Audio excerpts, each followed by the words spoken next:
Now, the Waco investigation. A House Joint Subcommittee hearing on the fourth day of testimony on events at the Branch Davidian compound in 1993. In April of that year, 80 Branch Davidians died during a fire at their compound. Among those, Branch Davidian leader David Koresh. Today's witnesses include officials of the Alcohol, Tobacco, and Firearms and Treasury Department.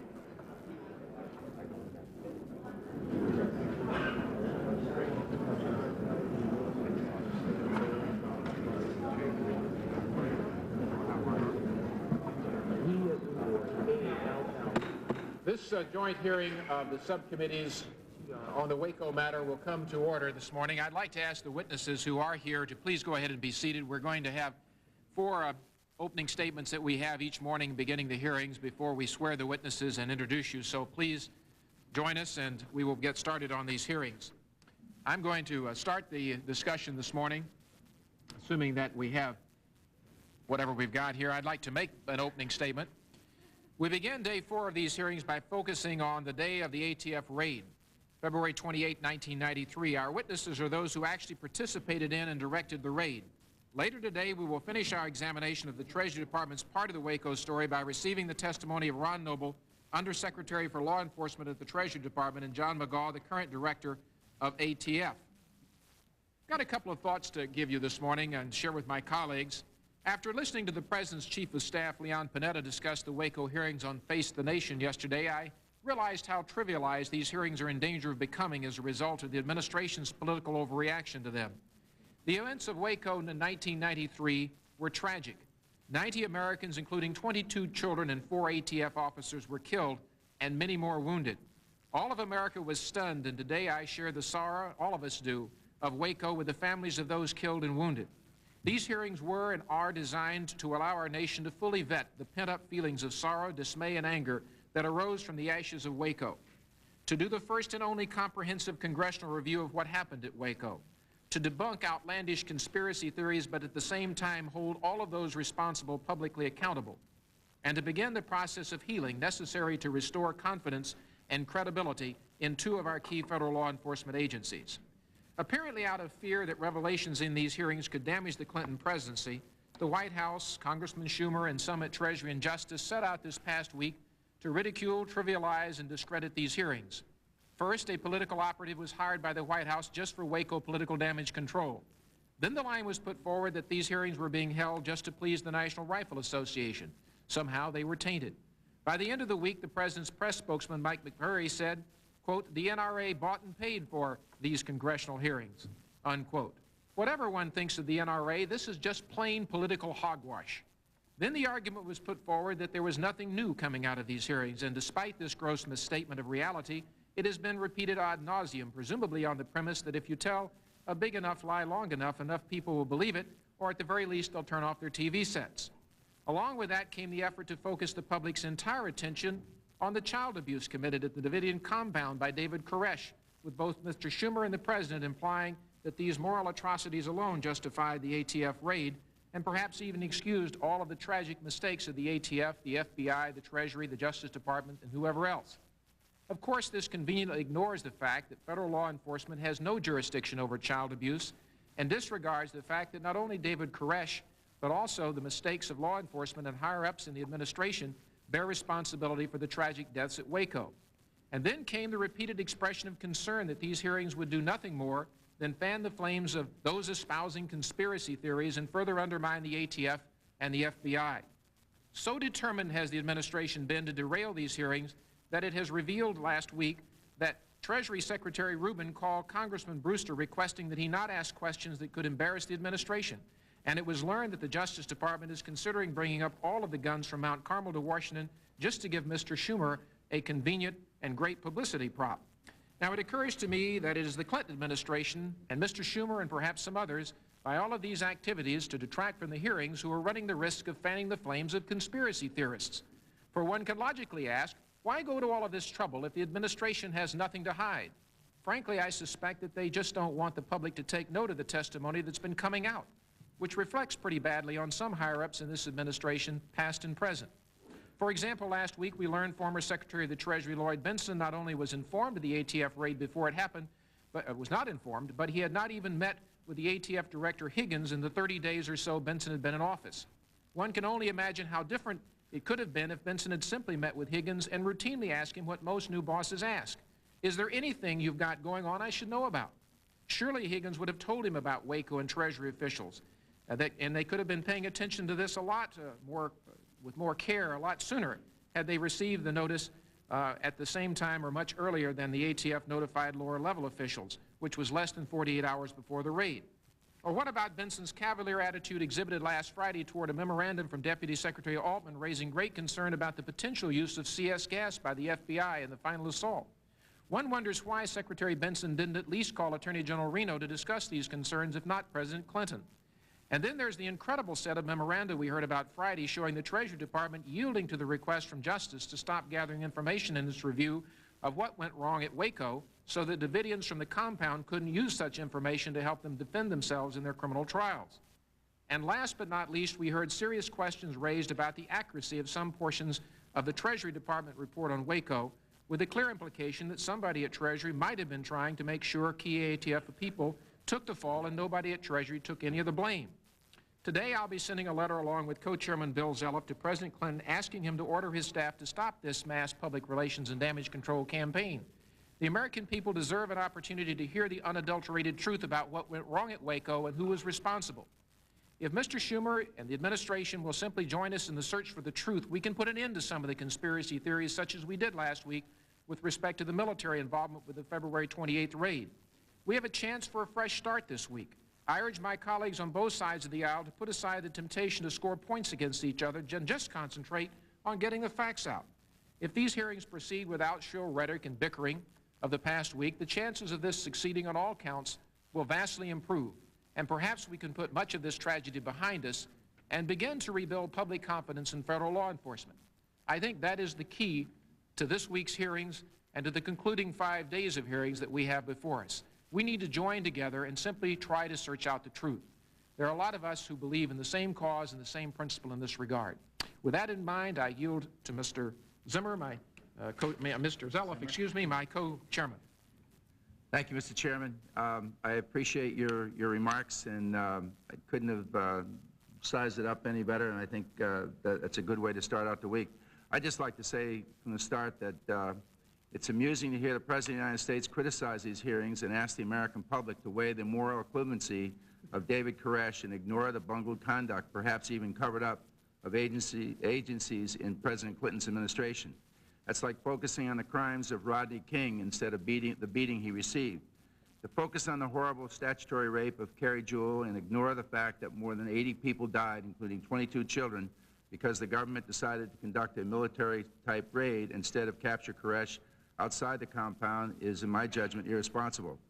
Depravity doesn't justify a hands-off attitude toward wrong-headed government behavior. No one is above the law. In short, Mr. President, the ends do not justify the means, and in the way I see it, that lesson has a lot of applications. Let me just say again that these hearings focus on the conduct of executive branch. They are part of the constitutional process. We cannot, in good conscience, shy away from tough or embarrassing questions, and if we did, there would be no reason to have hearings and no reason to believe that checks and balances are alive and well in America. Today is the 4th day of oversight hearings into executive branch conduct at Waco. Today we will hear about the raid execution itself. We'll hear about how the ATF agents felt as they approached the raid, about how decision makers in Washington understood the original plan, and about other events that were discussed in the Treasury documents. The first 3 days of these hearings have established that there remain serious questions relating to how the executive branch acted and reacted. We're here today for one purpose, and that is to answer these questions. For any doubters, I think it now should be clear that we have opened the door to witnesses of every stripe and every opinion. We have heard from Branch Davidians and investigative journalists, from law enforcement officers and leading representatives of our nation's law enforcement community. We have heard from members of the Special Forces Unit that trained ATF, from ATF commanders and DEA drug lab experts.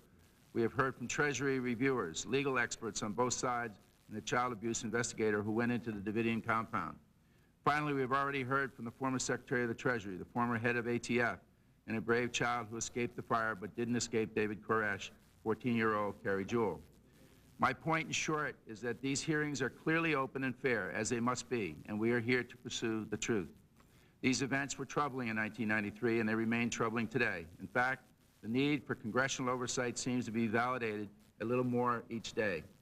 More than 80 Americans died in the events we are discussing, courageous line agents who should never have been fired on, and innocent children who should still be alive. Our job, which we take up again today, is to ask how pivotal decisions got made, by whom, when, and why. I approach these hearings with deep respect for the oversight process and for what is intended to do. I also approach them with great personal respect for the differing convictions that members of this dais hold. I believe we are all seeking the real answers, and I think the American public should know that. My sincere hope is that our mutual respect will guide us through this difficult and at times emotional oversight process and yield a truly constructive result for the American people at the conclusion of these hearings 1 week from today. The bottom line is, in the end, we will be happy to be judged by our results. And I certainly hope that as we get the results and get the truth out, that we can add credibility to the law enforcement agencies, the people that we respect, that are so very, very valuable to our daily way of life. Thank you, Mr. Chairman. You're welcome. I yield now to Mr. Schumer. Thank you very much, Mr. Chairman, and appreciate again the opportunity to make an opening statement. I would say the statement of my good friend Bill McCollum from Florida reminds me of the old lawyer's aphorism, which is, if you don't have the facts, pound on the law. If you don't have the law, pound on the facts. If you don't have either, pound on the table. As we enter the second week of the Waco hearings, I think it's appropriate to look back at what we've learned so far and look ahead to the upcoming panels. Clearly, the most memorable witness last week, and the person who has set the entire tone of the hearing so far, was Kiri Jewell. And we know what she described, how when she was 10 years old, she was sexually assaulted by David Koresh. She also told about the widespread sexual and physical abuse within the compound. We also discovered a very troubling new connection between the National Rifle Association and these hearings. Joyce Sparks, a witness subpoenaed by the majority with some critical things to say about the Waco raid, was approached by a woman claiming to be from the Waco hearing team, but who was being paid for by the NRA. This was the third incident of direct contact between the NRA, which calls the ATF jackbooted government thugs, and this hearing. In fact, one NRA official was quoted in today's Washington Post as saying, quote, "NRA people at headquarters are dancing in the hallways with glee at the fact that the Waco hearings are on. This is their dream," unquote. As I've repeatedly said, there's nothing wrong with holding hearings into Waco. They're worthwhile if we discover new facts, if we see old facts in a new light, and most importantly, and this should be all of our goal, if we can use the mistakes at Waco to learn from and to strengthen and improve federal law enforcement. What concerns me is that the NRA's involvement shows that the real purpose of these hearings might be different, at least to some, and that is to discredit and so weaken the ATF that they can no longer enforce Brady, the assault weapons ban, and the other gun laws of this country. It's our job to make a stronger, more effective ATF, as many have said. In the light of the NRA's covert actions surrounding these hearings, we've asked the committee to subpoena NRA employees to get to the bottom of their involvement. Until we clear the air, these hearings will continue to have a cloud hanging over them. This week we're going to hear about the tragic 51-day siege at the Davidian compound, and today we'll learn about ATF's April 19th raid of the Davidian compound. What's that? Oh, morning business. Okay. You'll hear that the element of surprise was lost, that Koresh knew about the raid before it happened, and that it should have been called off. All of that, in my judgment, is true. To raid without the element of surprise was, in my opinion, the greatest mistake of the entire Waco tragedy. But remember, when David Koresh found out that law enforcement was on their way, he didn't lay down his guns, he attacked. Koresh and his followers greeted law enforcement with machine guns and grenades. More firepower than even the ATF agents had themselves. Nothing excused that ambush. Nothing in American law excuses it, Nothing in the Bible excuses it. You do not meet a warrant with a machine gun, even if you believe the warrant was illegally and fraudulently obtained. And who can blame the ATF for acting? Who here, knowing that there were dozens of more Kiri Jewels inside the compound, possibly being sexually and physically abused by a madman armed to the teeth, can excoriate the women and men who put their lives on the line to protect us? Yes, they made mistakes. And yes, it is legitimate for us to hold hearings on these mistakes. But it is wrong, fundamentally wrong, to make them feel like William Buford, whose ATF assault team led the raid. Mr. Buford said he felt like he did after coming back from Vietnam. Quote, "I did a service for my country and was being criticized for it," he said. We can criticize their actions, but no one should dare criticize their motivations. There is not one iota of evidence that the ATF and FBI acted for anything but legitimate reasons. I asked those on the other side of the aisle to say as much. And I appreciate Chairman McCollum in his generally fierce opening statement to admit that that we did clear the air of the military conspiracy parts, that the military was not involved, even though we've heard that on the news and other things, that the military may have stepped over the line. Here, Chairman McCollum said that we have cleared the air of that myth. Over the last couple of days, and just one other point here, Mr. Chairman, over the last couple of days, some on the other side of the aisle have been grasping at straws to divert people's attention from the Kiri Jewels and William Bufords.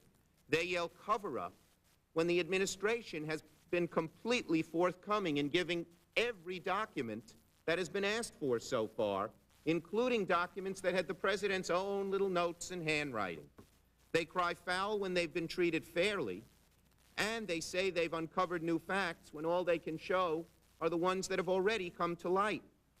Last week, the majority complained, gentleman from Florida, and earlier, I believe, the gentleman from New Hampshire, that they've been unable to see the guns seized from the Branch Davidian compound. One member went so far as to call it obstruction, that they couldn't see those guns. Yet, when Chairman Zeliff realized that the guns may actually be sent to Washington and the American people would see what the ATF agents were facing at the Davidian compound, he changed course and wrote to the Department of Justice asking that the guns not be sent. Let's bring these guns to Washington to prove once and for all that the weapons were illegally converted machine guns and the warrant was legitimate. That's what we want them here for. Now, the Republican majority is asking that John Podesta, who apparently has been helping the White House with their hearing preparation, or spin as they call it, be called as a witness. First, I say fine. Call anyone you wish. Let's clear the air. Let's get rid of all of the lingering questions. But if you're going to call witnesses who we feel are tangential to these hearings, then you should allow us to call our witnesses who you may feel are tangential to the hearings. Let's bring the NRA employees here to find out how exactly great their role was in organizing these hearings. And finally, well, one other point, and talking about spin, that the White House has spin control on this hearing, my goodness, this is like Claude Rains saying in the cafe in Casablanca, gambling here? My goodness. Does it exist? I don't see anyone on the majority side saying they don't need a press secretary anymore. Now, come on. Finally, as we move into the 4th, 5th, 6th, 7th, and 8th days of the Waco hearings, the issue of balance and perspective becomes more apparent.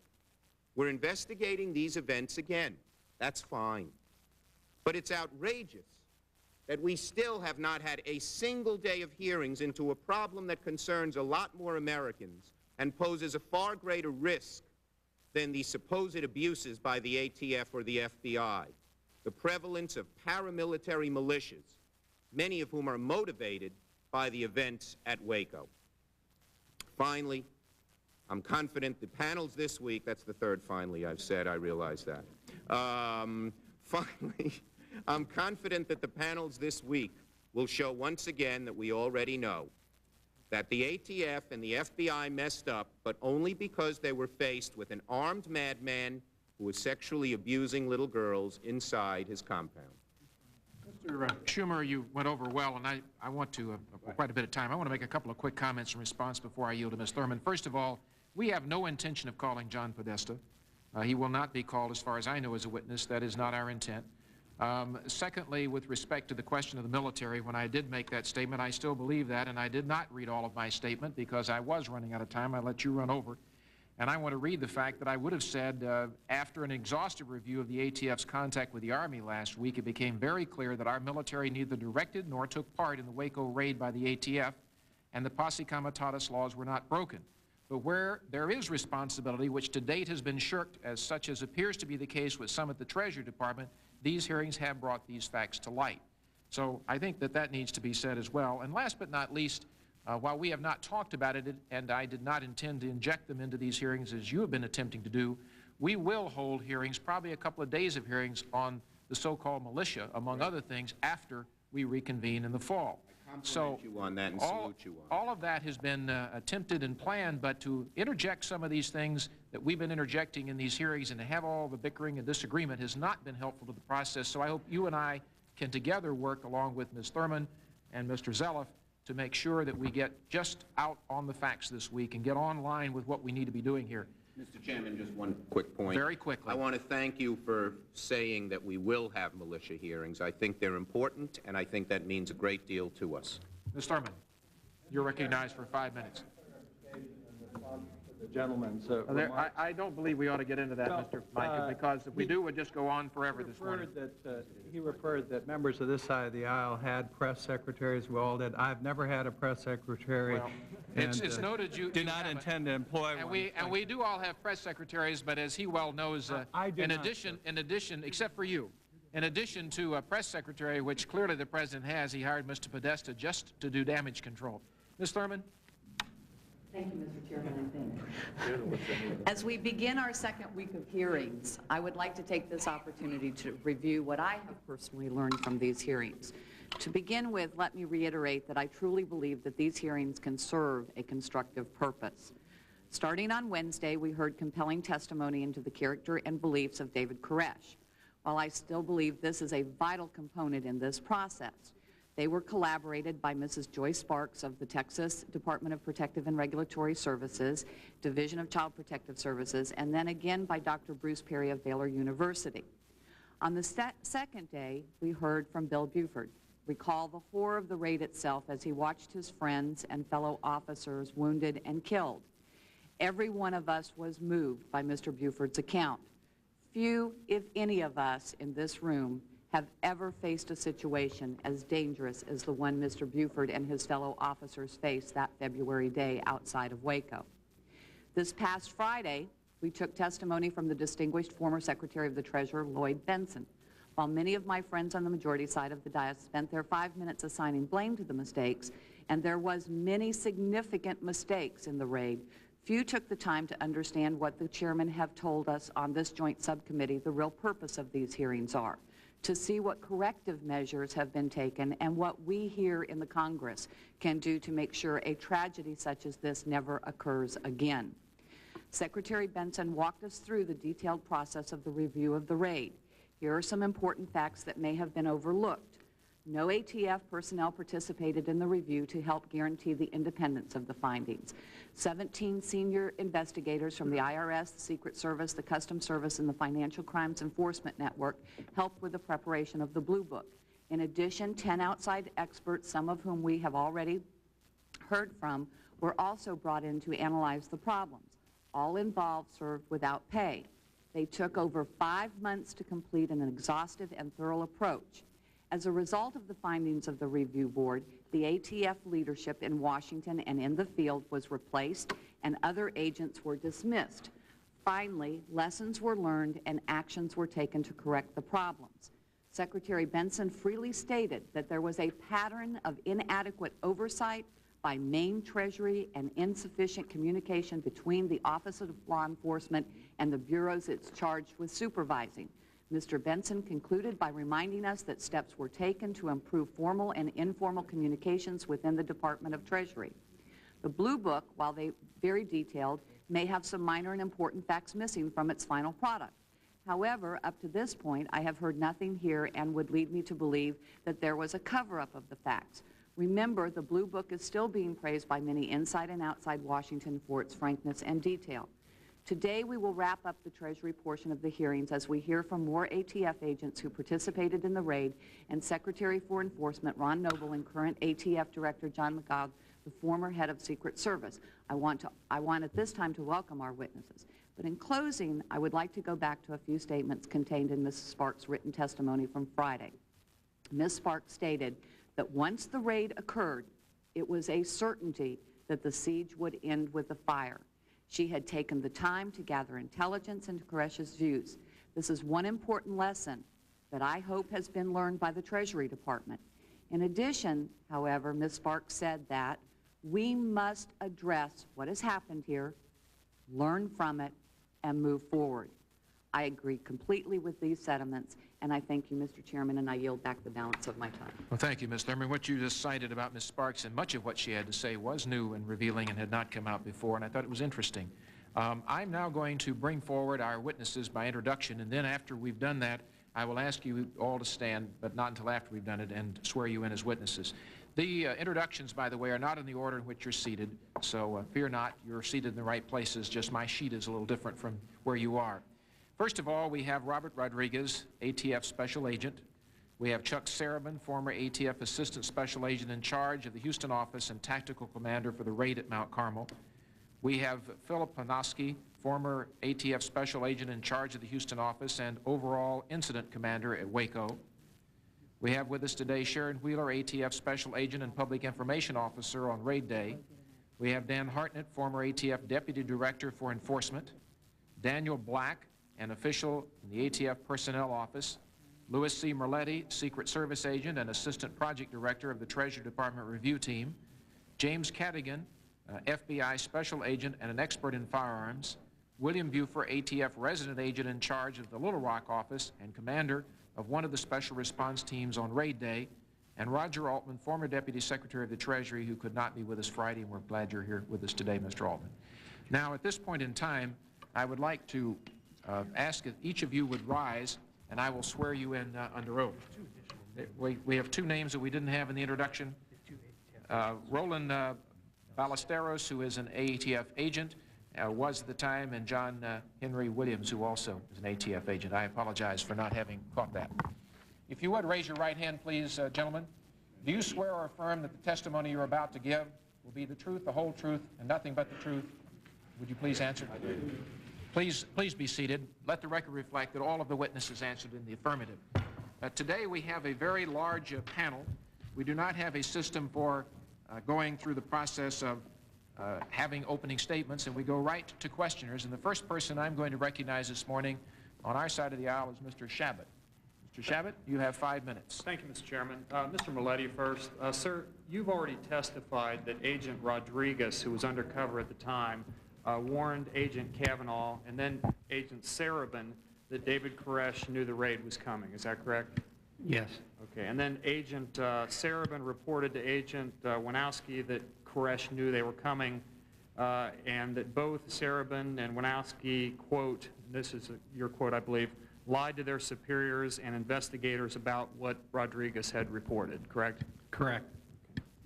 In fact, Mr. Merletti, you went so far in your testimony last week to suggest that the implication of your findings is that in lying to investigators, Mr. Sarabin and Wanowski could be guilty of federal offenses, correct? Felony offenses, not federal. You Felony. said that, sir, yes. Okay, and I believe after looking at the documentation, you agreed with that at the time? Yes. In fact, you had 61 witnesses to support the findings that the agents had lied about those after the events, correct? Yes, sir. Now, Mr. Black, I have some questions for you, sir. As we know, the ATF proceeded with the raid even though the element of surprise was lost. Many people, included some very brave law enforcement officers, in fact, wound up dead. The Treasury report concludes, and I quote, Sarabin and Wanowski lied to their superiors about what Rodriguez had reported. The department, right up to the present moment, has never retracted that very strong statement, correct? That's correct. And the report says that not only did Agent Sarabin and Winowski lie, but they also tried to shift blame to Mr. Rodriguez, who's also here this morning, who's a junior agent, and that they later altered documentary evidence. Isn't it true, Mr. Black, that as a result of all this alleged misconduct, you, as the deputy director of the ATF, fired Agent Sarabin and Agent Winowski by removing them from federal service? That's correct. And you reviewed the Treasury report, you reviewed the testimony of all the witnesses, you met with both agents, and you decided to remove each of them from federal service for 4 separate reasons, including intentionally making false statements. That's correct? That's correct.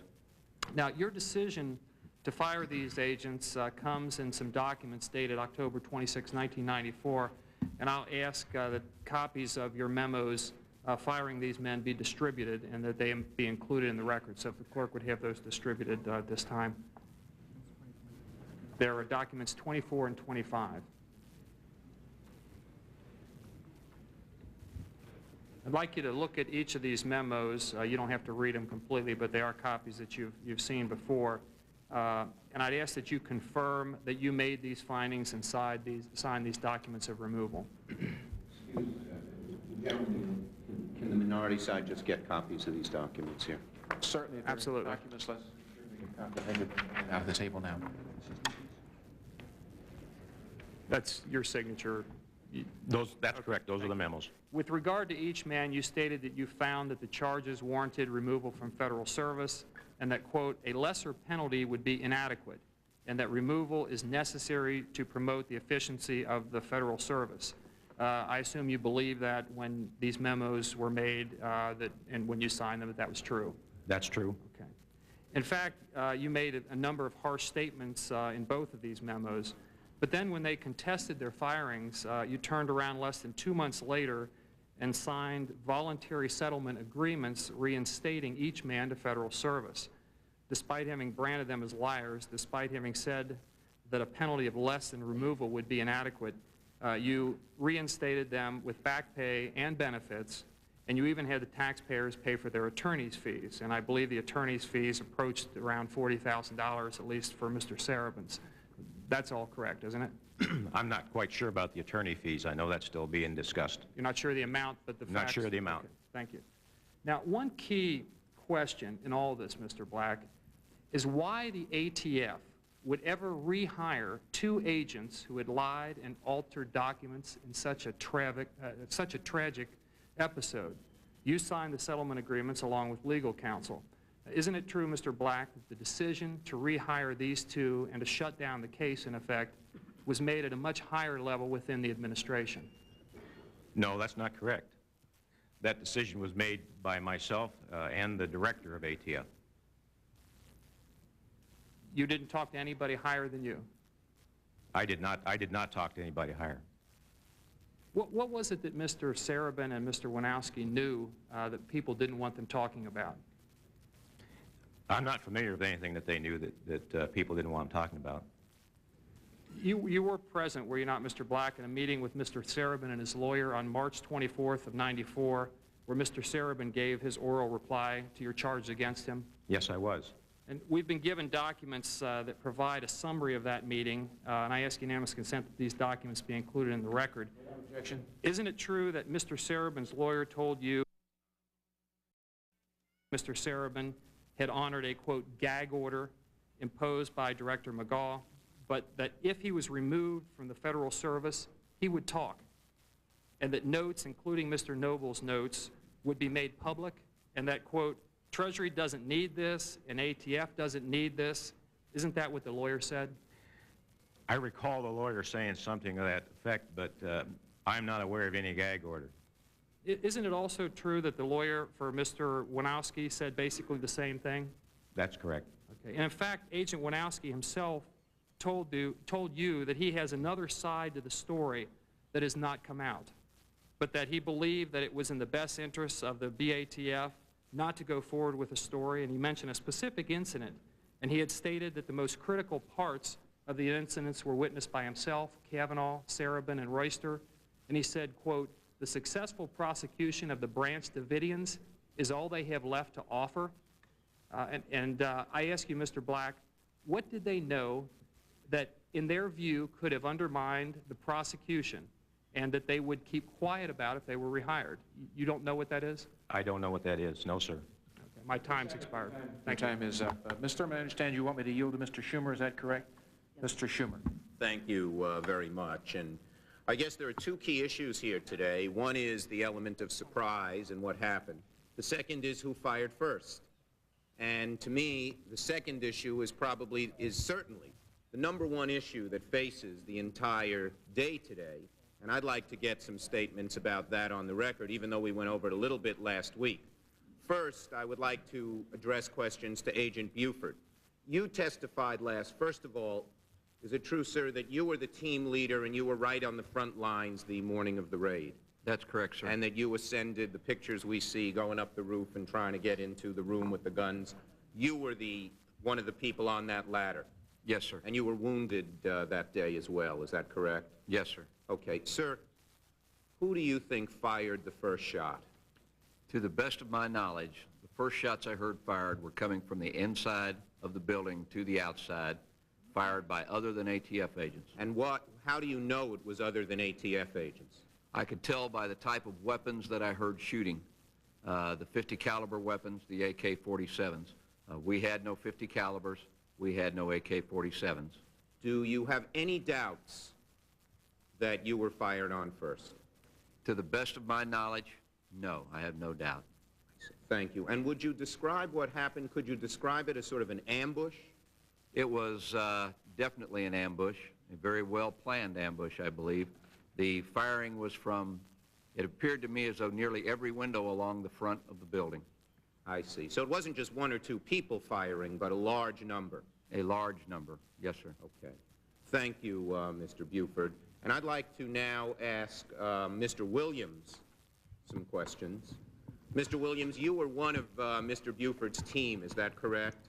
No, I was on the Houston team. You were on the Houston. The Eastern team. Houston. Okay. Houston, Texas team. Oh, the Houston team. Yes. Okay, but you were also on the front lines that morning, is that correct? Yes, I was. Okay, who do you believe fired the first shot? From all indication, it came from inside as we approached the front door. And would you describe what happened to you and the other agents as an ambush? Yes, I do. Were you kind of shocked that people, when you were serving a warrant, would fire back with such firepower? I was stunned from all the firepower that came from the compound. Okay.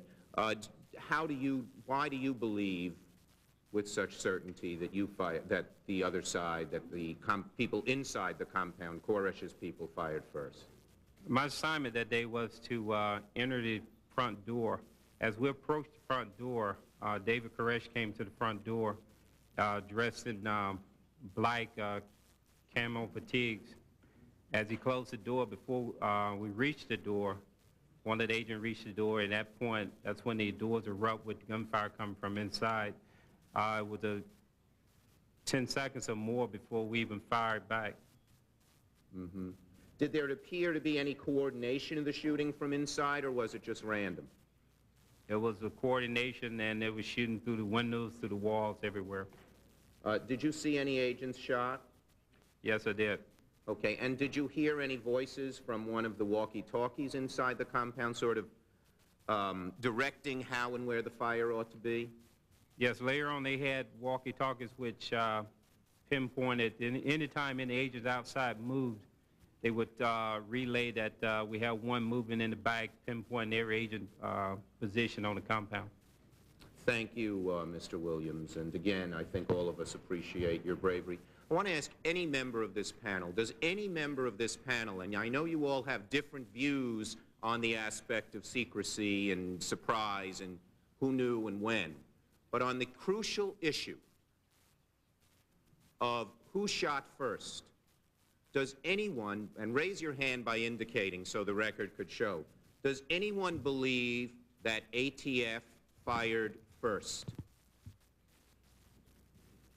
Please raise your hands. Do all of you believe that the first shots were fired from within the compound? If you believe that the case, please just raise your hand.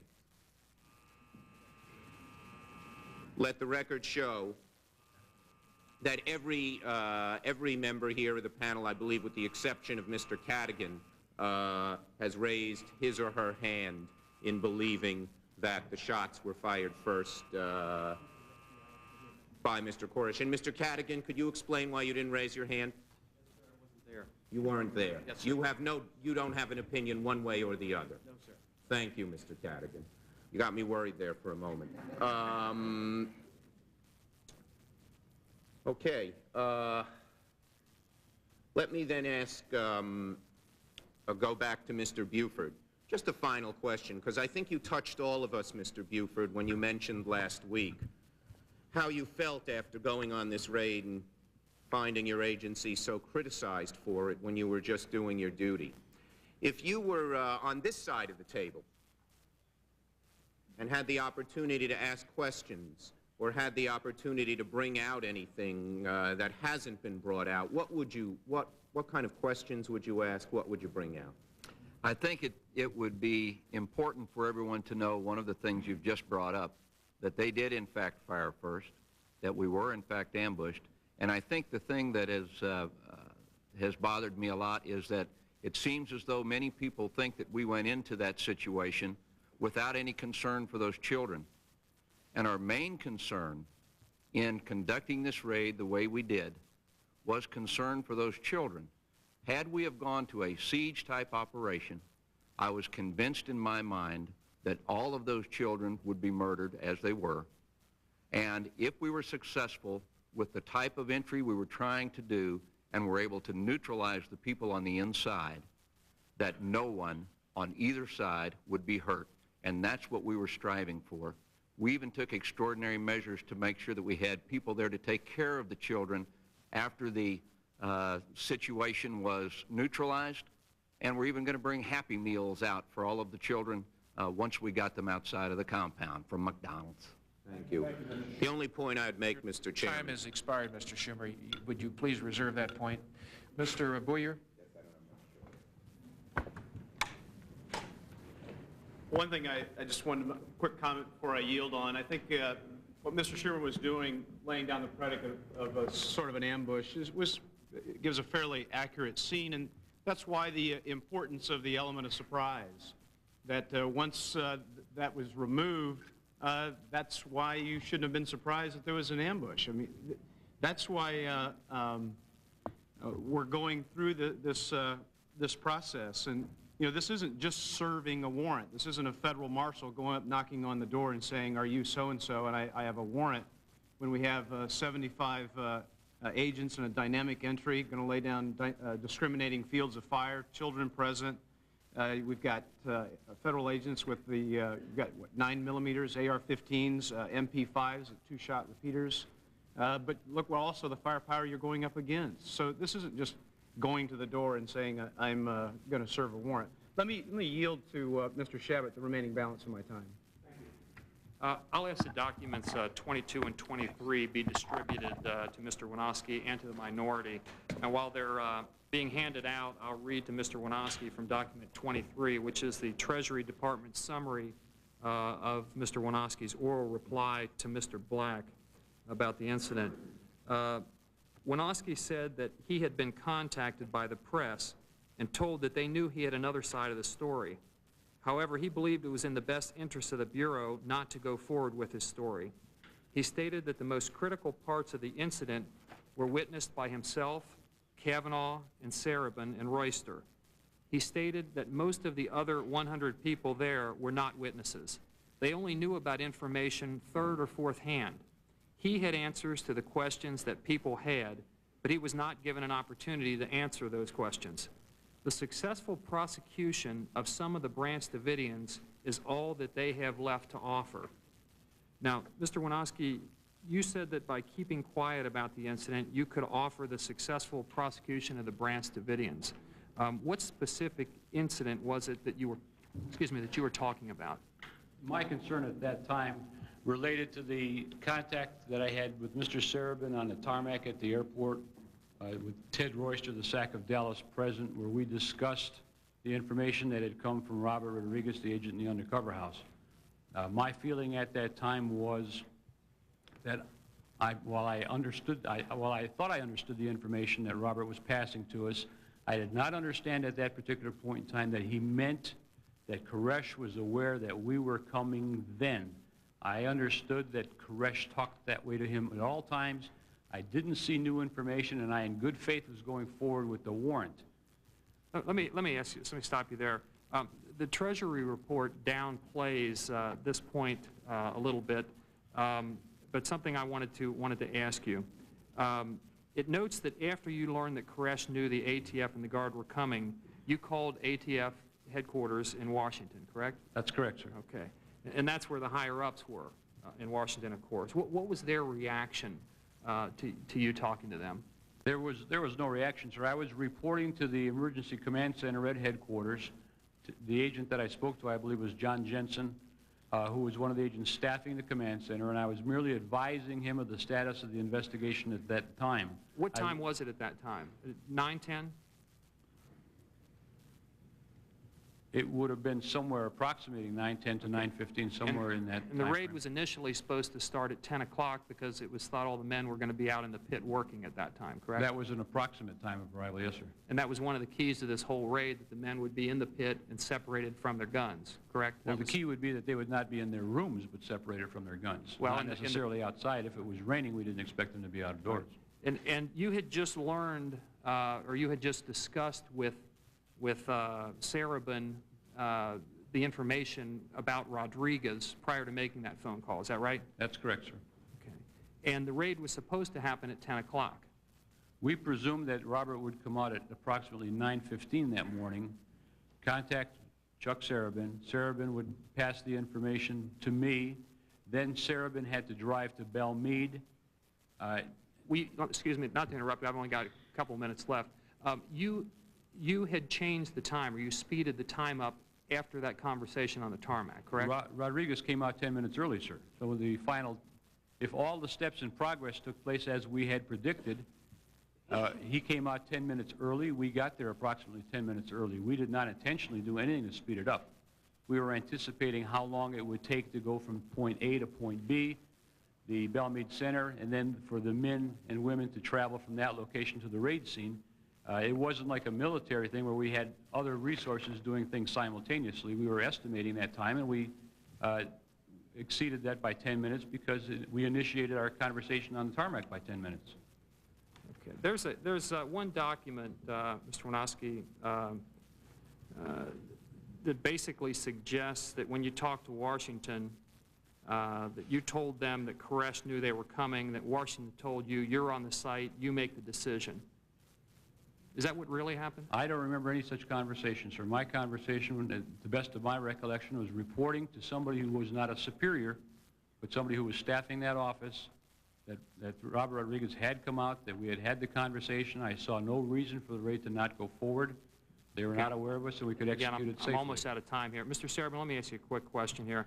I'm going to ask you about some telephone conversations you had with former ATF agent Larry Sparks. I know that some of the members here have opined that Mr. Sparks may not be a reliable source of information, so I'm only going to ask you about something you were recorded saying to him. Do you recall saying, and I quote, obviously some people way up said some things after that weren't true, and it goes right down to the decision to go, and they were part of it. Do you remember making that statement? Something to that, yes. Okay. And finally, let me address this question to both Mr. Sarabin. Your time has expired. Okay. Thank you. Mr. Scott. Mr. Chairman, I'll yield 30 seconds to the gentleman from New York so we can complete the point that he was making. Yeah, the point I wish to make is, I would say to everyone listening to this hearing, and particularly those writing and reporting on the hearing, that the most important point today is who fired first. And simply because there's no controversy about it, it shouldn't be forgotten.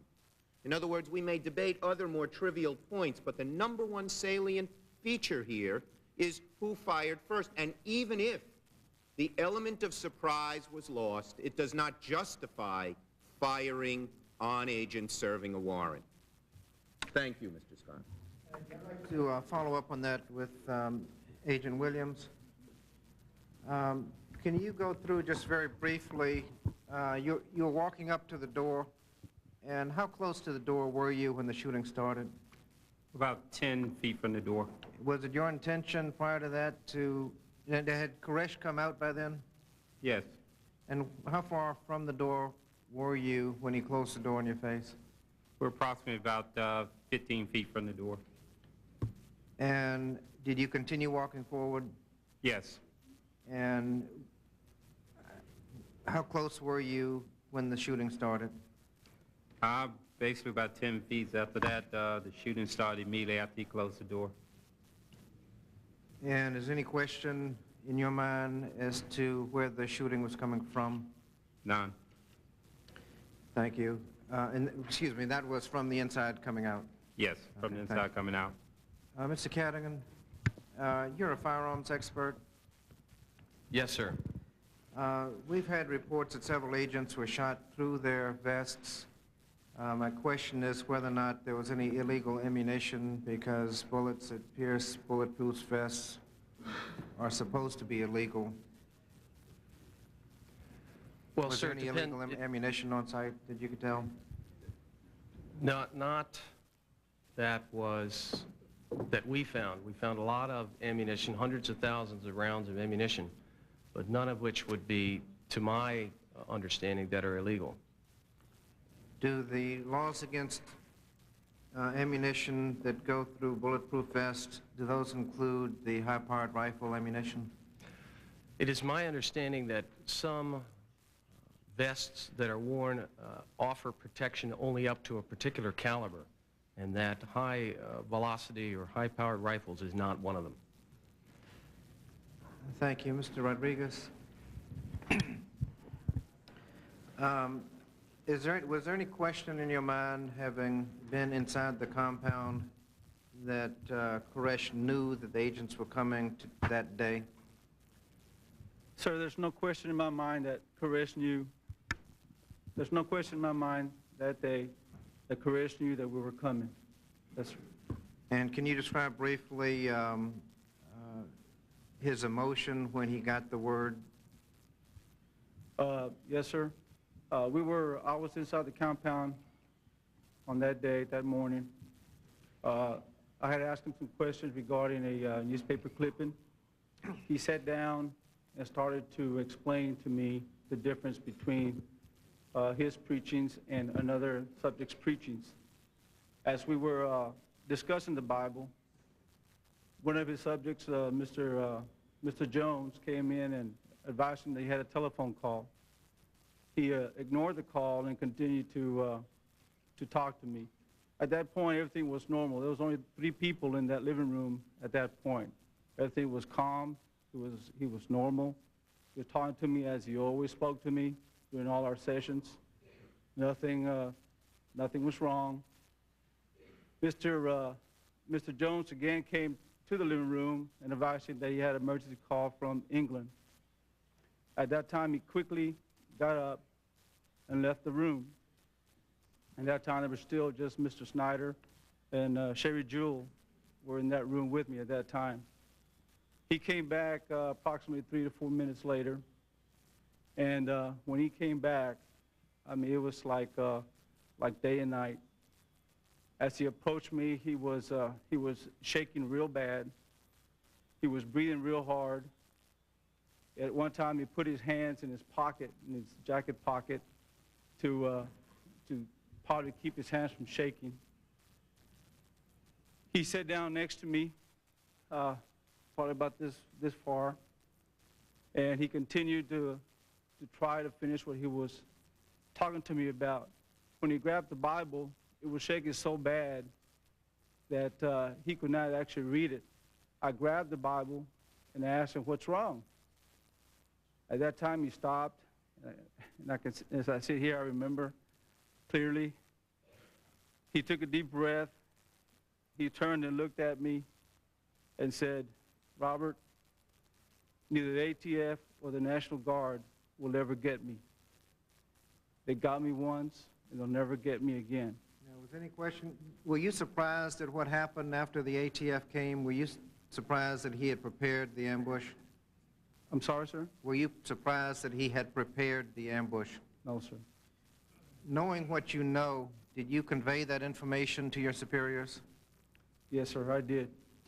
Was there any question in your mind that they got the message?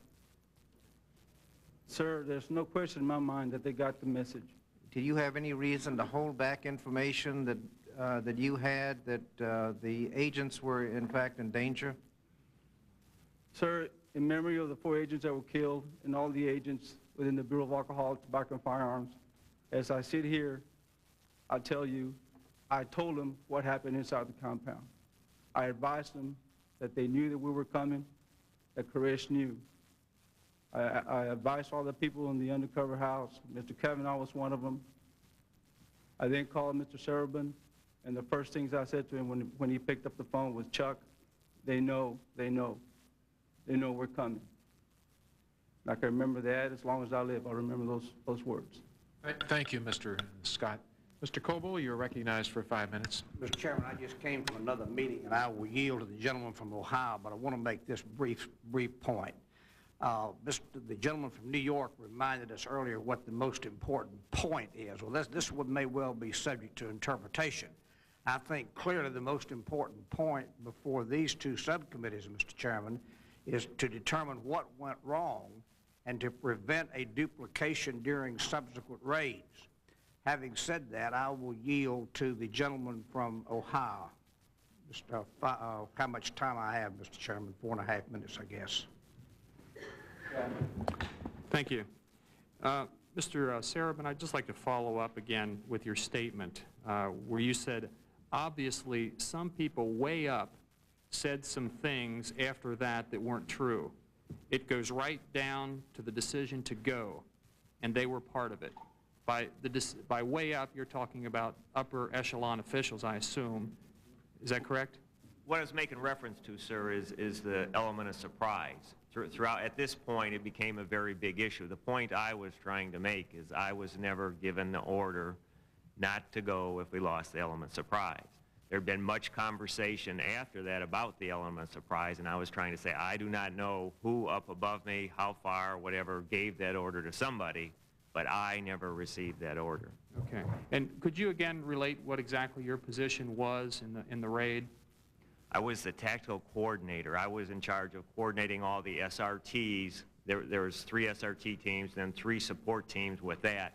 And then my job was to pass information on to the incident commander and his deputy for action. And so no one had ever conveyed to you how important the element of surprise was. Is that right? Doing a dynamic entry, the element of surprise is a part of doing a dynamic entry. But with the book and the things that were saying, or people were saying after, they were saying, you know, you were given the order not to go if you lost the element of surprise, which I was never given. In those statements I was making earlier, I was trying to explain that all this is going on above me, but that order never came to me. Okay, that order never came to you. Right. Okay. Mr. Winowski, just a couple of follow-up questions. You just testified that you told Mr. Black that you knew it was in the best interest of the ATF not to go forward with your story because you did not want to go public with facts that could undermine the prosecution. How would what you knew undermine the prosecution?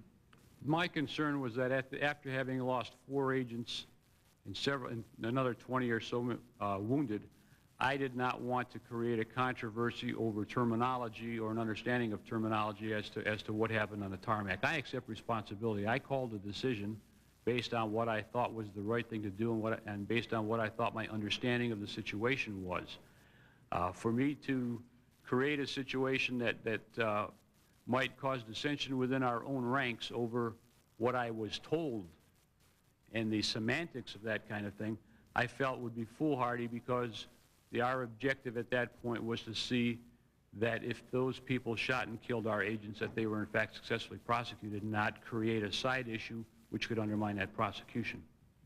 At the time you made the remark, which was in early '94, the Treasury report had already been released, and discussing the loss of the element of surprise was already discussed in there. So was there anything else that you knew that the agency did not want disclosed?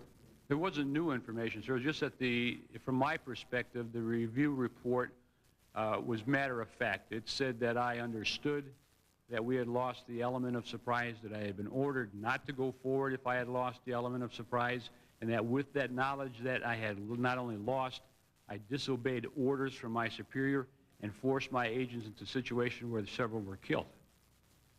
Let me address this question to both Mr. Serban and Mr. Wanowski.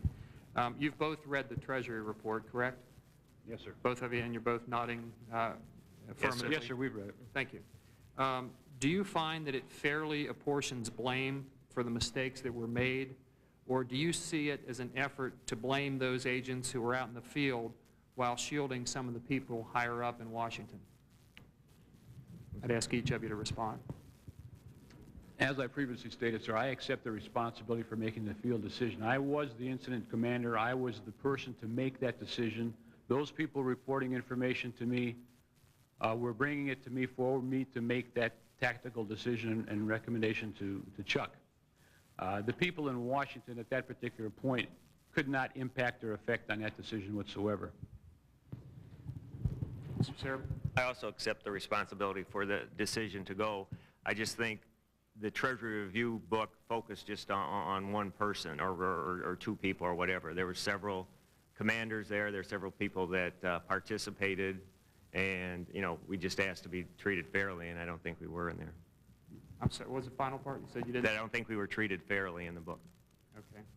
Mr. Black, let me ask you a follow-up question here. You said that you believe the report, the report is accurate as far as you can tell, correct? That's correct. And that you believe that these people, these two gentlemen lied, and that they lied to investigators, and that they changed documents, correct? That's correct, yes. And yet you rehired them. We did rehire them back. I think, as you're aware, under the Civil Service rules, if an individual is fired for cause, they have that opportunity to appeal to the Merit Systems Protection Board, at which time the decision can be taken out of our hands. We believed it was in the best interest of the government to rehire those individuals, keeping in mind that we rehired them no longer as supervisory special agents, no longer with the authority to lead special agents or to carry a gun or make arrests. But you did rehire them feeling that all those facts were true. Yes, sir. Thank you. Ms. Lofgren? Mr. Cadigan, you're the expert on guns, and you examined the guns from the compound after the fire. What did you find? Well, my responsibility in this case was twofold. It was first to respond after the fire to conduct a preliminary survey of the compound to determine how many individuals from the FBI laboratory and our evidence response teams should proceed, and I did that. Following the collection of the evidence for the 17 to 18 days that the Texas Rangers and Texas Department of Public Safety and FBI law enforcement officials did, I then examined the evidence that was submitted. It was approximately 2,000 items, and in that evidence I found approximately 297 firearms or the remnants of firearms, and I examined those firearms to determine whether or not any of those had been altered to from the semi-automatic mode, that is, the firearm fires one shot for each time the trigger is pulled, to the full automatic mode, which means the firearm fires as long as the trigger is depressed. And that's what I examined those 297 weapons to determine if any of them had been altered. And did you find any that had been Yes, ma'am. I have a chart to my right. That is a listing of the firearms that I examined and that I found to break out into the particular categories. I found in the AR-15 category, that is the AR-15 being the semi-automatic version of the assault rifle that is known in the military in the full automatic as the M16. There were 34 of those. There were 61 M16s, 61 AK-47, the Chinese or Russian assault rifles.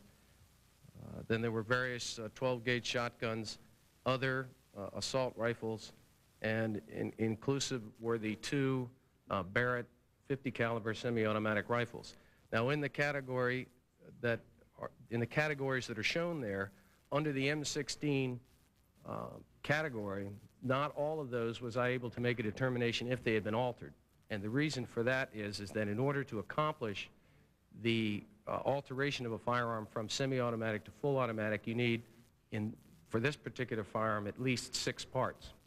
I have a chart here in front of me, excuse me, sir, of those particular parts that are necessary to change an AR-15, which is a semi-automatic version, to an M16, which is full automatic.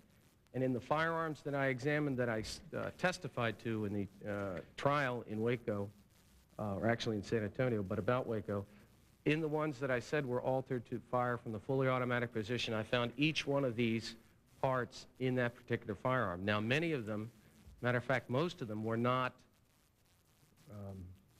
I was not able to fire them. But what I was able to do is take one of them. Because they were damaged? Yes, they were damaged in the fire. And I was able to take one of them and test fire it. I made a videotape of the test firing that I have brought with me. I also, in the videotape, have the AK-47, the assault rifles that were altered, test firing those. These parts I found in the M16 are the ones that I called to fire in the full automatic mode, and I was conservative as I could be as far as calling which ones were altered. Now, in the M16 category, there were 22 firearms that I found to be modified to fire full auto, and in the AK-47s, there were 20. And it was not legal to do that? It is my understanding it's not. Yes, ma'am. Thank you very much. I appreciate it. You know, Mr. Rodriguez, you were undercover in the compound and had an opportunity, I understand, to really observe Mr. Koresh. And now, when you were there, were you separated from, as were the other men, from the women, as we've had testimony from others? No, ma'am. Every time that I entered the compound and met with Koresh, it was always on a one-to-one basis. I see. It was always, the one thing we did for hours was he would preach the Bible to me. Mm-hmm. So you really had an idea from all of that of kind of what his philosophy and religion was and what he thought. Yes, sir. Yes, ma'am. Can you tell us what he was preaching and what it was involved in, and based on that, was he going to give up? Was there some other, would a siege, you know, what would have worked in your judgment? I'll answer that question and advise you that everything that I say here regarding the Bible is are items that I learned from him. I was not an expert in the Bible when I went inside the compound and first met with David or Mr. Koresh. Everything that I can say about him are things that are planted in my head, which I really wish that I could get rid of. But the difference, and it's easy, the difference between Koresh and I would say normal people, I would use me as an example. I'm Catholic. As a Catholic, I've been brought up and believe that one of these days, so the Judgment Day will come, and that we always need to prepare ourselves because we never know when it's going to come. If it comes, it comes, and if we're ready, we're ready. In their belief, you have to understand their book of Revelations and book of the 7 seals was his whole life, was the book of the 7 seals. That is what governed his thinking, his beliefs, everything was right there in those 7 seals. And the difference between his and mine was that he also believed that Judgment Day would come. But the difference is that he would go, or they would go and make Judgment Day arrive. In other words, they were going to make it happen. That's the difference. We wait, and they were going to make it happen. That's where the 4 horsemen on the 7 seals come in, as he emphasized the violence and destructions that occurred or was done by the 4 horsemen. Thank you, Ms. Lofgren. Your time has expired. Mr. Zeloff? Mr. Hartnett, I think you may be probably one of the most important witnesses we've heard from so far. Last week, you testified that the Treasury report that reviewed the ATF raid was, according to your own understanding of the facts, filled with omissions, falsifications, and false statements. You also alluded to the idea that these omissions and falsifications may not have been accidental. In particular, you suggested that the element of surprise, which the Treasury report portrays as a condition of the requirement of the original raid plan, was in fact never discussed, at least not in those terms, as a condition or requirement prior to the raid. Now, if I'm not mistaken, the implications of this are serious. It seems to me that what you're saying is that this condition or requirement may have been invented, the idea of a condition known as the element of surprise, by someone writing the report after the fact. And the significance of such an invention, of course, is that it would relieve the top leadership at Treasury of any blame. It would relieve Undersecretary Ron Noble of any blame and would place the blame instead on the line agents and the commanders. They would be blamed for having not followed the plan. They would be fired. The Treasury would have cleaned house, despite the fact that the condition that they were held to have violated never existed in the first place. Now, I want to be sure that this is the impression you meant to give us. So if you could confirm my understanding and answer a very pointed question. Are you suggesting that Ron Noble and those who approved the final Treasury report knowingly misled the American public and invented a condition called the element of surprise in order to protect themselves? I saw Ron Noble testify on a national program several months ago or a month ago where he said both Treasury and ATF ordered the commanders at Waco not to proceed or to abort the raid if they lost the element of surprise. And what I'm saying to this committee is that I have never heard the term element of surprise until after the raid, when we started using it ourselves and the media started using. But I have to also add that in the briefings that I had and Mr. Higgins had, the secrecy of the raid was discussed and was an element of the raid plan that was given to me and to Mr. Higgins. It was just that nobody ever called and said, abort the raid if you use the element of surprise. That just never happened. But secrecy was a part of the plan, secrecy and safety. I mean, it was discussed over and over again. Do you think you were set up? By Mr. Noble? I think Mr. Noble felt that he had to be very careful in a new administration not to look as if he was whitewashing anything. When I gave my statement to the review team, it was a lengthy statement. There's pages missing out of it. I got it for the first time the other day, and there were things that I said to the review team that have never appeared. They aren't even in my statement. They've never appeared in the review. One of those statements is, why did Waco happen, and what could we do to prevent it in the future? It's not there. It's not in my statement. It never ended up in the review report.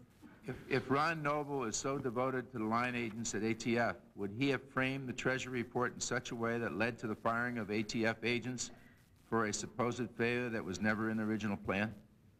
I can't answer that, sir, but I know what he said. I know what I read in the Treasury review, and what I'm saying is there were false statements in there, distortions, very significant omissions, testimony of Davidians who were there and what they said, what the other agents said. It's like only one half was given. Like these men, one side or the other, are lying. Like nobody's ever been involved in a homicide or a tragedy before. And that's not true. They called conflicting statements lies, and that's not right. These men went under the greatest tragedy they ever had in their lives, and because they have conflicting statements, that's a lie? That's not right. These men went through a terrible situation, and it's not unusual. I've handled 100 homicides, hundreds of them, and people remember things the day after, 6 months later, a year later, and that doesn't mean they're lying. That means they've just been through a very traumatic condition. Did you ever see the words element of surprise anywhere in writing prior to the start of the review of the raid? Prior to the I saw it in the media. But you never saw it written down, you never saw it in a report, you never saw the the words element of surprise anywhere at all? Prior to the raid? Prior to the raid. No, sir. So basically it was not a part of the raid plan itself? That terminology, that's that correct. Terminology. In fact, the report describes a meeting at which the condition of the element of surprise is allegedly discussed, and Mr. Noble is assured that it is in the plan. But as we saw from Mr. Higgins' handwritten notes in that meeting just Friday, the only reason to abort that was mentioned was embarrassment to Secretary Benson if it should go wrong. In fact, the element of surprise was never in that plan. Is that correct? The terminology. Secrecy was a part of the plan, sir. One final question so that the record may stand clearly on its own. Do you believe that these facts demonstrate an intent to cover up the truth by the Treasury report? Yes. By Ron Noble specifically? Yes. Okay. There is one area that I'd like to visit with you, Mr. Hartnick, but while we have the benefit of your remarkable candor, if you would, just how did Mr. Winowski and Mr. Sarabin get their jobs back? I don't think I could answer that, sir. I know that they appealed and they got their positions back. The only thing I've heard that one of the charges against them was that they lied to their supervisor. I was their supervisor. They didn't lie to me. They made mistakes in judgment, but I don't believe they intentionally led our people into that disaster. I never will. Thank you very much, Mr. Zelliff. Your time has expired. Ms. Slaughter, I think you're next in line. Thank you, Mr. Chairman. Mr. Hartnett, I want to follow up on that a little bit, if I may. This plan, dynamic entry, does that say to you element of surprise? Can you do a dynamic entry if somebody knows you're coming? As I testified the other day, dynamic entry is being tossed around here, and I've been on thousands of raids, and I couldn't give you a definition. Well, wasn't that, my understanding now from all these hearings is you had the two plans, siege, dynamic entry. That's what the command... Dynamic entry was chosen. You were part of that choice? I approved the plan, but not the terminology. Okay, you approved dynamic entry over siege. Does dynamic entry to you say anything about surprise? I don't think I understand your question, ma'am. Well, what would you think would be an element of dynamic entry if it would not be surprise? That raid, a condition of that raid was secrecy, surprise. Absolutely. What, does secrecy to you mean surprise? Yes, okay. Absolutely. Then why did you have some sense that that was not important? Because after the raid, it was used against my people. That terminology is what sets them up.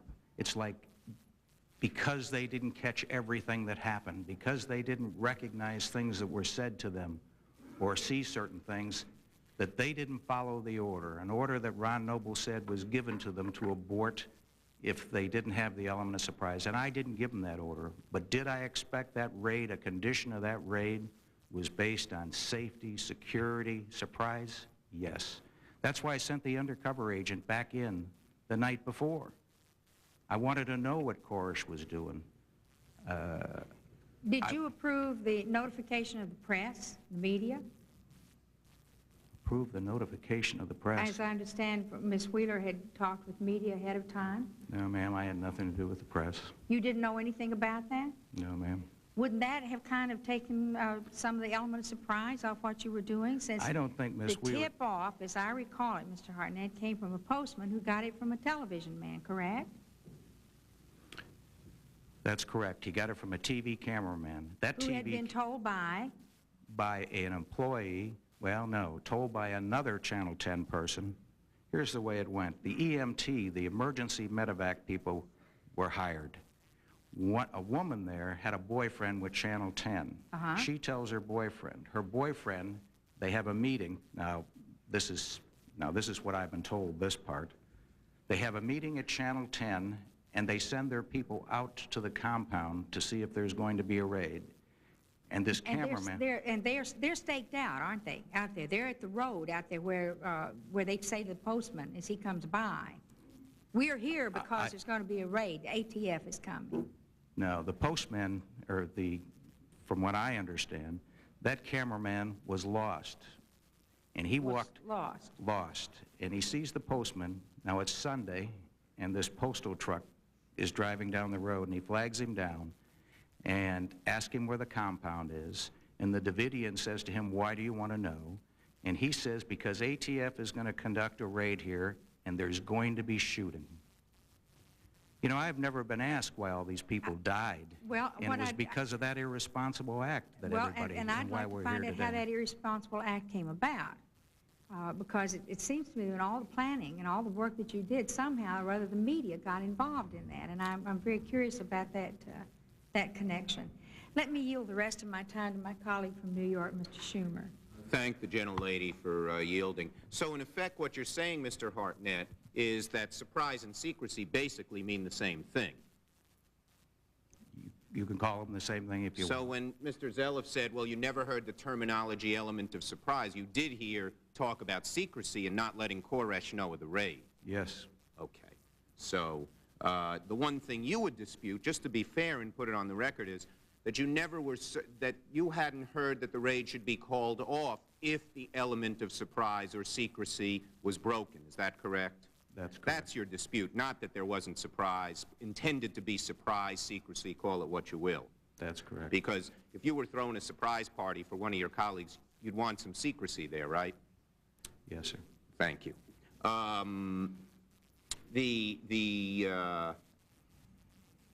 Next question I have is of Mr. Merletti, who did the review. Mr. Merletti, what would you, and by the way, I would say that, well, go ahead, Mr. Merletti, you've heard Mr. Hartnett's critique of what you found in the report. First, do you see any difference between element of surprise and secrecy? I see no difference. The element of surprise is secrecy. Exactly. It's basic to a dynamic entry. So it's a difference without a difference. Correct. It's terminology. It means the exact same thing. And everyone, from Mr. Hartnett to Mr. Hoynatsky to Mr. Sarabin to Mr. Buford, everybody thought that this raid should be conducted under some form of secrecy. Absolutely. If they had reached the position in ATF, top Understood. management. Absolutely does the job, because he's going to cut me off pretty quick these days. The next question I have is, what is your reading of whether, and you interviewed everyone under the sun in this and came out, what is your reading as to whether it was part of the plan to go ahead if the element of secrecy, shall we now call it, was broken? They should not have gone ahead if the element of surprise was lost. Did the higher-ups know that? Everyone knew that. That is so basic to law enforcement. They even approached the compound in two trailers. So just let me, we're trying to do within 5 minutes. I don't mean to cut you off because I know you're a friendly witness to us. But as Ms. Slaughter had said, part of dynamic entry is obviously an element of surprise or secrecy without any question. And anyone from top people through Mr. Hartnett on down would know that that had to be part of the case, correct? Absolutely. Thank you. Thank you, Mr. Chairman. I thank the gentlelady. I yield 5 minutes to Mr. Micah. Thank you, Mr. Chairman.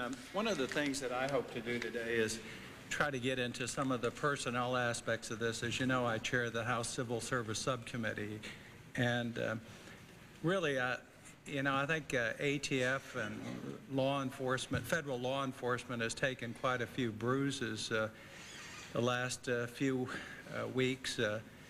First of all, discovering, you know, last week when Mr. Hartnett made certain accusations or comments relating to hiring and firing and blames and omission, and that was again repeated here. And I think that we need to find out through these hearings, or if necessary, I intend to conduct hearings in September and October in the Civil Service Subcommittee if we don't get to the bottom of some of these personnel matters.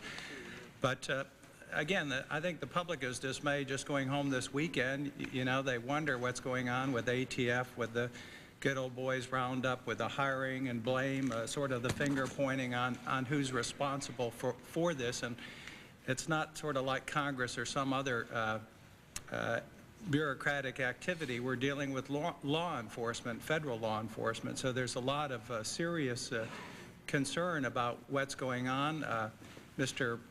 Potts, who I guess was with the Department of Justice, who oversaw this later part of this, was disciplined and then elevated to Deputy FBI director has since, I guess, they found some shredded documents and has now been demoted. Don't you think, well, Mr. Black, you're in charge of personnel. Don't you think that this raises some serious questions about federal law enforcement, all this going on? I'm not sure what your question is, Congressman. All these incidents, what's been described here, the finger pointing, the blame, the hiring, the firing, the demotions, the elevations, and then the rehiring. Don't you think this sends a bizarre message to the American public? Let me just say, as the official responsible for the decision to remove the two individuals, Mr. Sereb and Mr. Hanoski, from their positions, in no way when we made that decision did we doubt. But again, all of these things do cast a bad light on ATF and the other agencies. Is that correct? Yes, I think they do. Mr. Noble, when you were up before, I asked you about this report. When was this report produced, the Treasury report? I'm sorry, Mr. Noble. Mr. Noble's not here. Oh, I apologize. Mr. Merletti. When was this produced? Well, sir, when you say produced, what do you mean by that? What's the publication date? When was the publication date? September 30th. September 30th. 1993. Are you at all aware, were you aware of this document, recommendations of experts for improvement in federal law enforcement after Waco? Sir, that is the Justice Report. Yes, but it's also, it was signed by, it's from Treasury and also Justice. A directive memo in the very front. Is that correct? I don't know. I had nothing to do with the publication of that book, sir. Were you aware of this publication when you were working on this report? I don't believe that publication existed. When we were working on our report, I believe they were working on that report. Are you aware of some of the contents of this report? I was never given the report. And, well, in this report, and I'm not sure if any of the other of you are aware of this report, I guess one of the major points that I want to get to before we get into personnel is the question of the buildup of arms and the situation at the Branch Davidian compound. This report, and they retain, I guess, the director of Harvard Religious Studies as one of the experts, says on under his report, indeed, it seems possible that the large arms buildup that led ATF to carry out its initial February 28, 1993 assault on the compound may have been in response to Koresh's interpretation of a 3 days long session of police target practice held within earshot of the Mount Carmel compound in March 1992. It was reported in our July 1st briefing that Koresh and his group interpreted the target practice of Los Angeles Police Department and other police groups, which the Davidians apparently attributed incorrectly to ATF in religious terms, as a brazen show of force. Were you agents aware of this incident a year before? No, sir. We didn't find out about that specific incident until after the raid. Were you were not aware, Mr. That's correct. We didn't find out until after the raid. And Mr. Black, were you aware of this?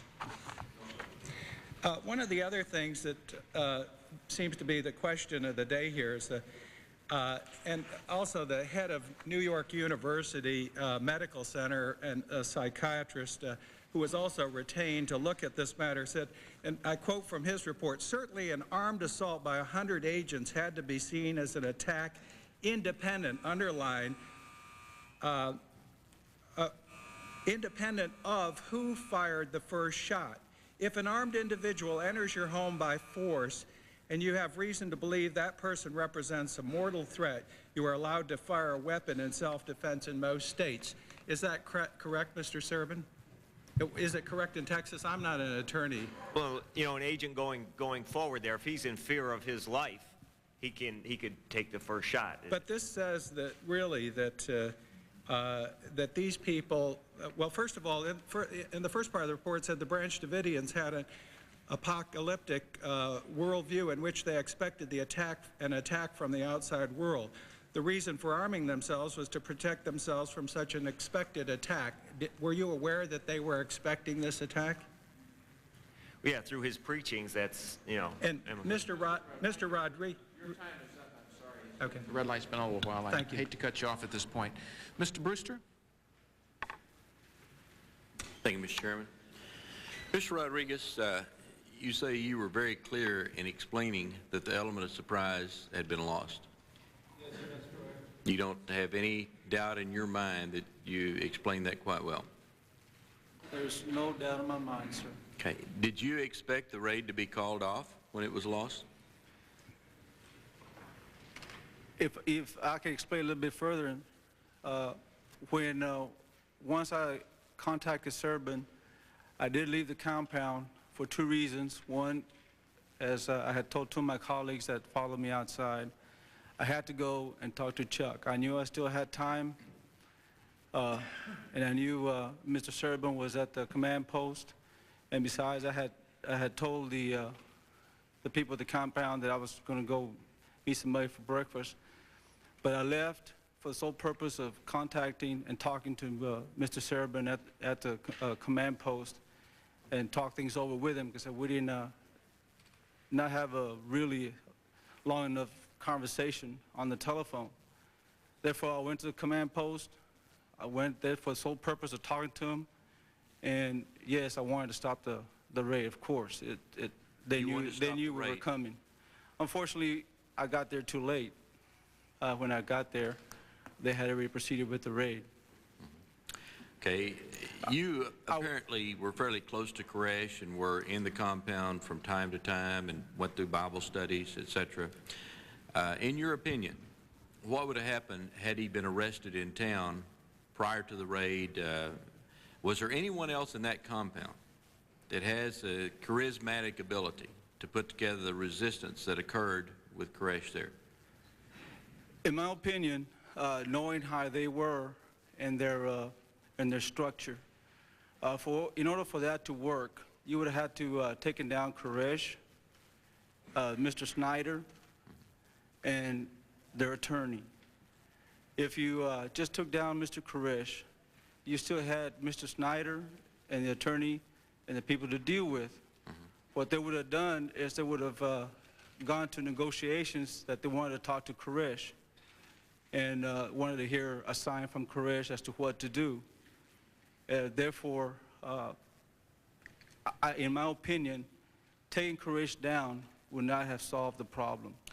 So in your opinion, even if they had taken Koresh down and a siege had begun, there would have been the same ending that occurred? Sir, you got to realize, you got to know these people. Their destiny was set way before ATF got there, way before the FBI got there. That's what they live for. Their destiny was to die and then later come back as the chosen few by God, and that was their destiny. Okay, a couple other questions very quickly. Mr. Cadigan, we talked about ammunition briefly a while ago. I think you correctly stated that any high-powered rifle, 22, 250, 270, 30-06, 300 Win Mag would penetrate a bulletproof vest with ordinary hunting ammunition. Am I correct? Most of the vests that I know of, yes, sir. Okay, and there's what, maybe 50 million of those weapons across America today in ordinary citizens' hands that are hunting weapons? Yes, sir. With no special ammunition, just with regular hunting ammunition? With all of the people in the United States, yes, sir. Yes. Okay. Ms. Wheeler, I heard statements that you had contacted some of the media the night before. Is that correct? What happened, and I'm sorry.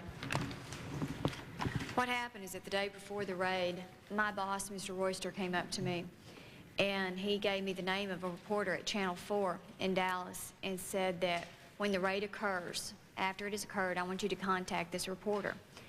And I told him, it ended up being on a Sunday instead of a Monday, and I did not have weekend contact numbers. And I told Mr. Royster that if I just contacted one station in Dallas, that the other two stations would eat me alive. What was going to be the purpose for contacting the stations? I mean, my goodness, wouldn't they find out quickly enough? Well, we expected it to go smoothly, sir. We didn't expect this to happen. What happened, if I may continue, is that I contacted Channel 8 and Channel 5 in Dallas. I never mentioned the word Waco. I never mentioned the word raid.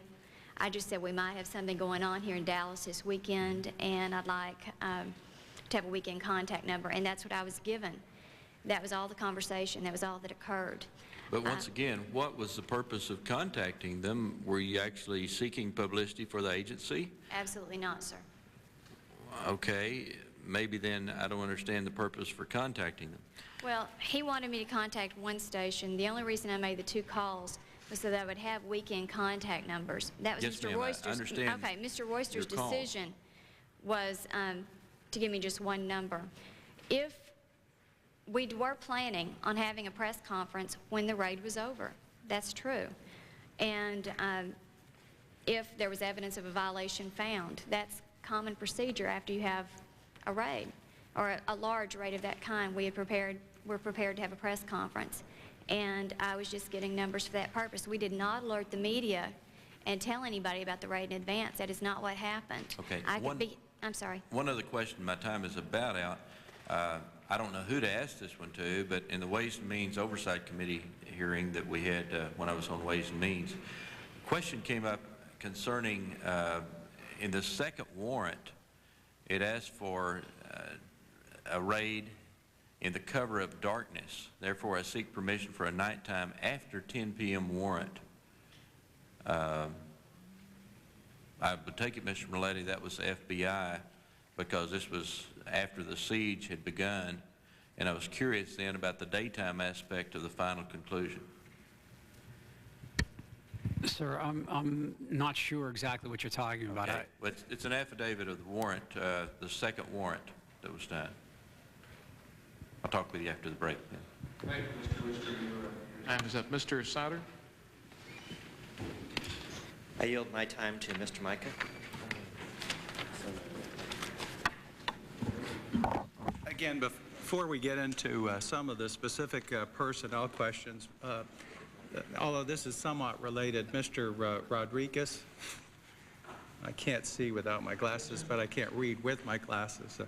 Mr. Rodriguez, this is really sort of a very strange, unconventional religious group, wasn't it? But they had some elements of belief that were common with other common religions. Is that correct?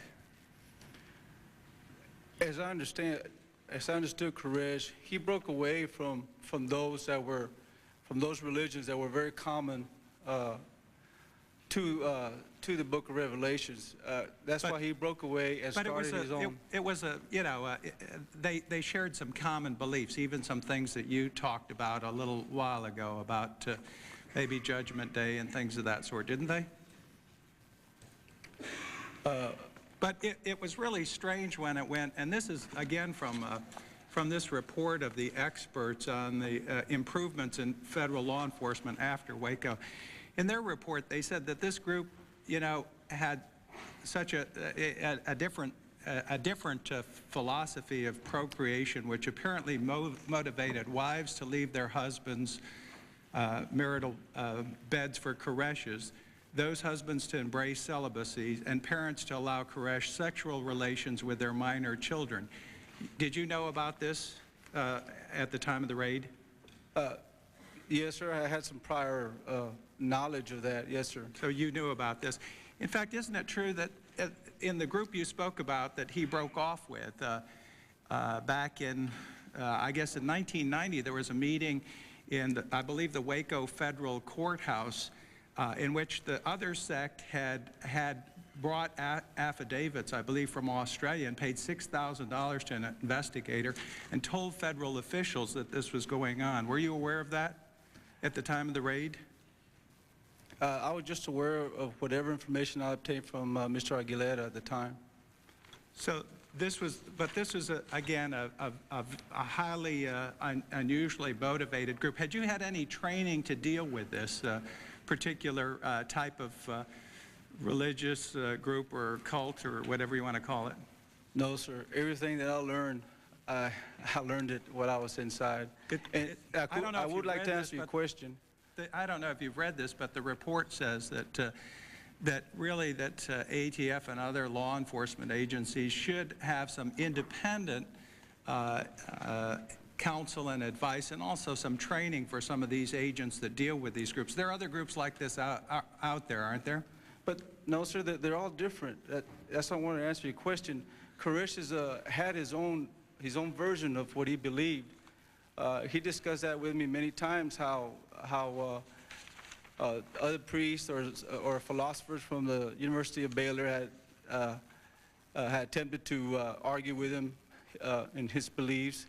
He spoke many times of that. And okay. His was unique. His was very unique, and they're not all the same. Mr. Serban and Mr. Winacki, through your intelligence from Agent Rodriguez, you knew that Koresh expected ATF to come for him someday, didn't you? Yes, sir. You did. And Mr. Winacki? Yes. Rodriguez told you that Koresh spoke about ATF coming all of the time, didn't he? Did he tell you that? Did you also know that Mr. Koresh expected to lead what it was termed a fierce battle? Yes, sir, but we didn't know if he meant in the physical sense or in the metaphysical sense. Mr. Serban? In the same thing, he had talked about, with Joyce Smith, as far as, we haven't seen L.A. yet or whatever, so we weren't exactly sure what he was talking about. But wasn't it, a given fact that, in fact, if his fear of ATF and what you'd heard from Mr. Rodriguez and others, that you would expect Mr. Koresh to defend himself and his other followers? Is that correct?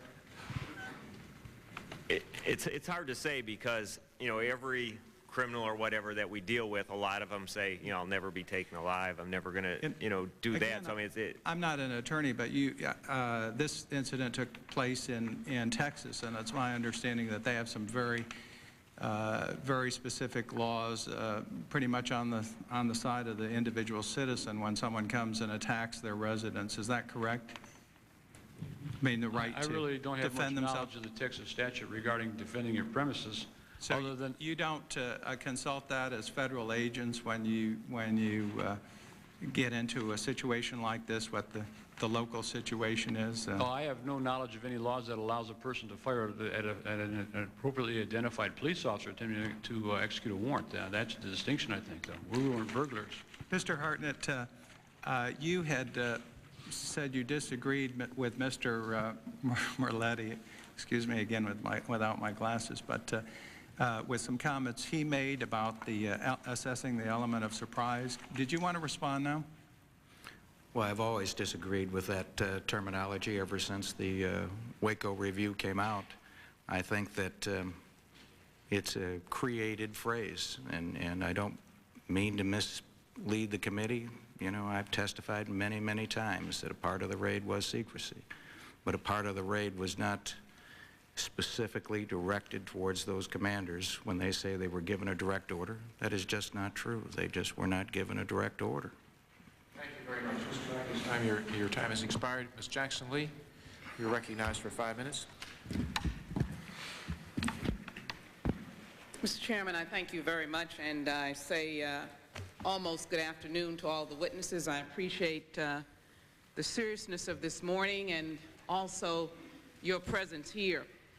I indicated, and I'll do this very quickly, that whenever I would begin these questions, I would always acknowledge that a tragedy has occurred and we have lost lives, ATF officers, children, adults, and it is certainly a tragedy. I'll also admit and indicate that I want this to be resolved so we don't see this happen again.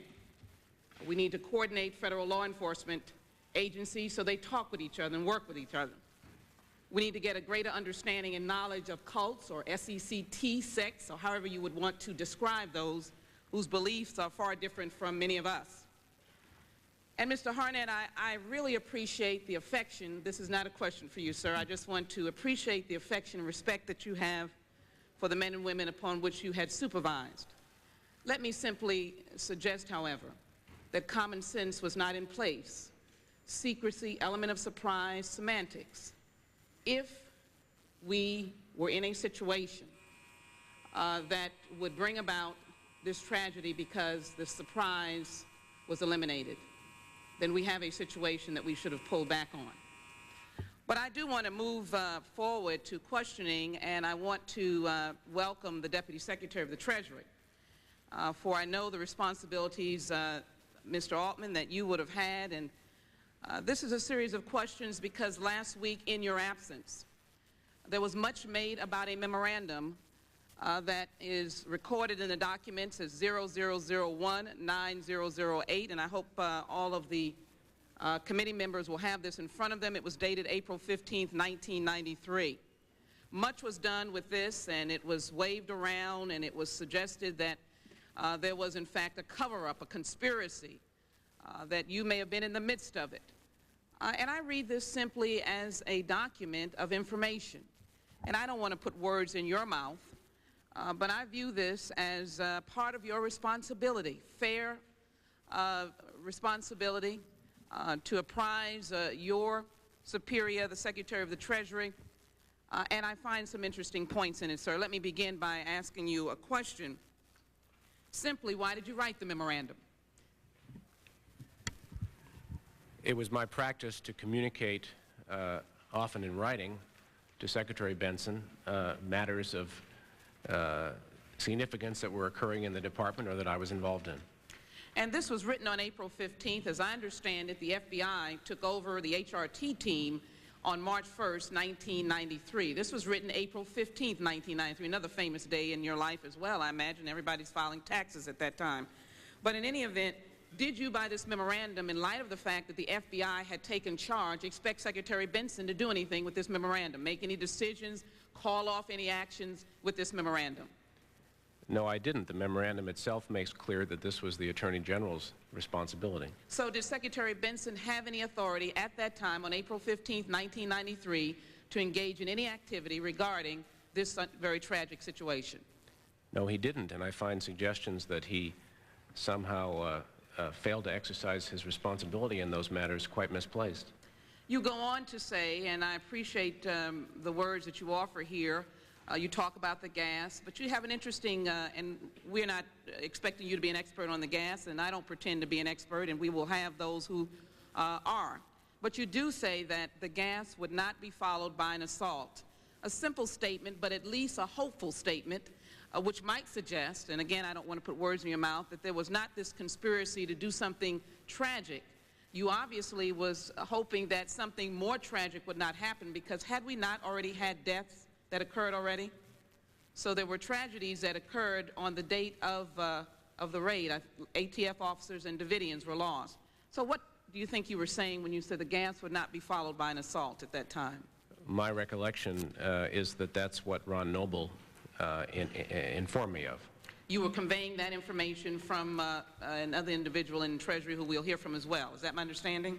Well, the memorandum begins by noting that Ron Noble informed me of the Attorney General's weighing the FBI request and so on.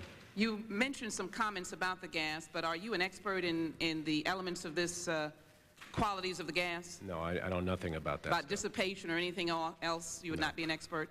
And so you might also have been conveying information at that time? That's the only possibility. You have another sentence here that says the risk of tragedy, and I think I asked something similar just earlier, but let's try to explore that a little bit.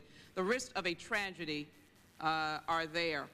Again, this raid took place at least almost 2 months prior.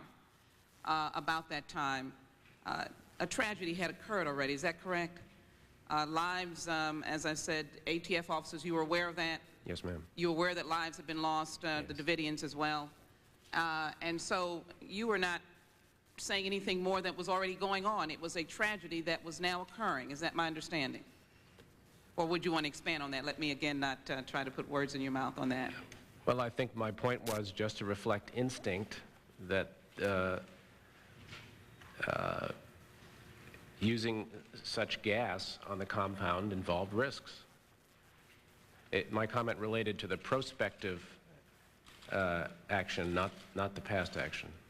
And again, was it based upon information that you had received, or just that you were making an assessment just on your own maybe beliefs or thoughts? It was instinct. And In that assessment, however, you would not call yourself an expert. No, ma'am, far from it. You did not have any ability at that time to call off any potential action. No, ma'am. And so this is an informational memorandum. Yes, it is. I thank you, Mr. Deputy Secretary. Jackson Lee. Mr. Ehrlich, you're recognized for 5 minutes. Thank you, Mr. Chairman. Mr. Rodriguez, I appreciate your testimony here today.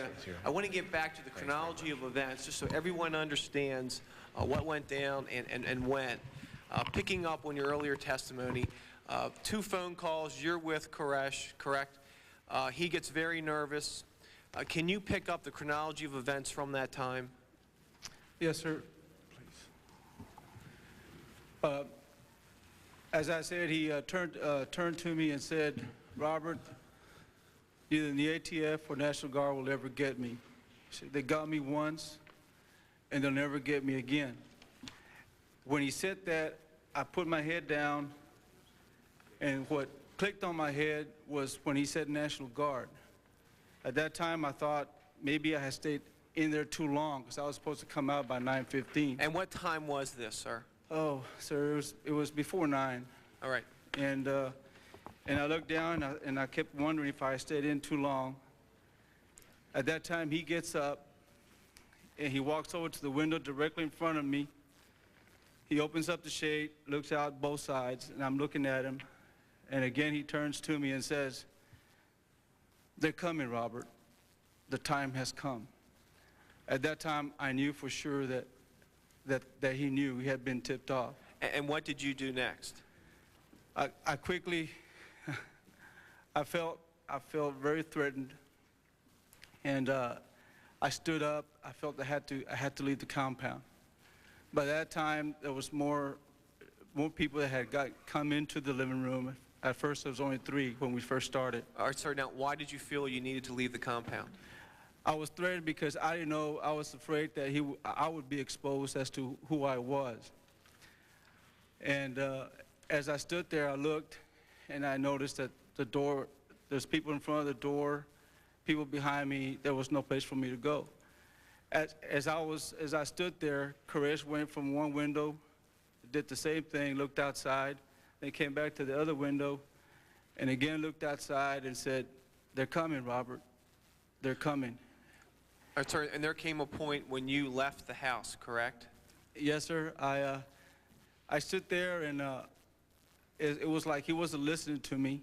At that point, I was trying real hard to keep my composure, and I kept telling myself to relax, relax. Now, what was going through your mind at the time? Was it you need to contact your superiors? I needed to get out and advise my superiors of what was going on. All right, sir. And there came a point in time at around 9:15, 9:20 where you left the house, correct? Yes, sir. He finally, he motioned, he gave a head signal. They opened the door for me.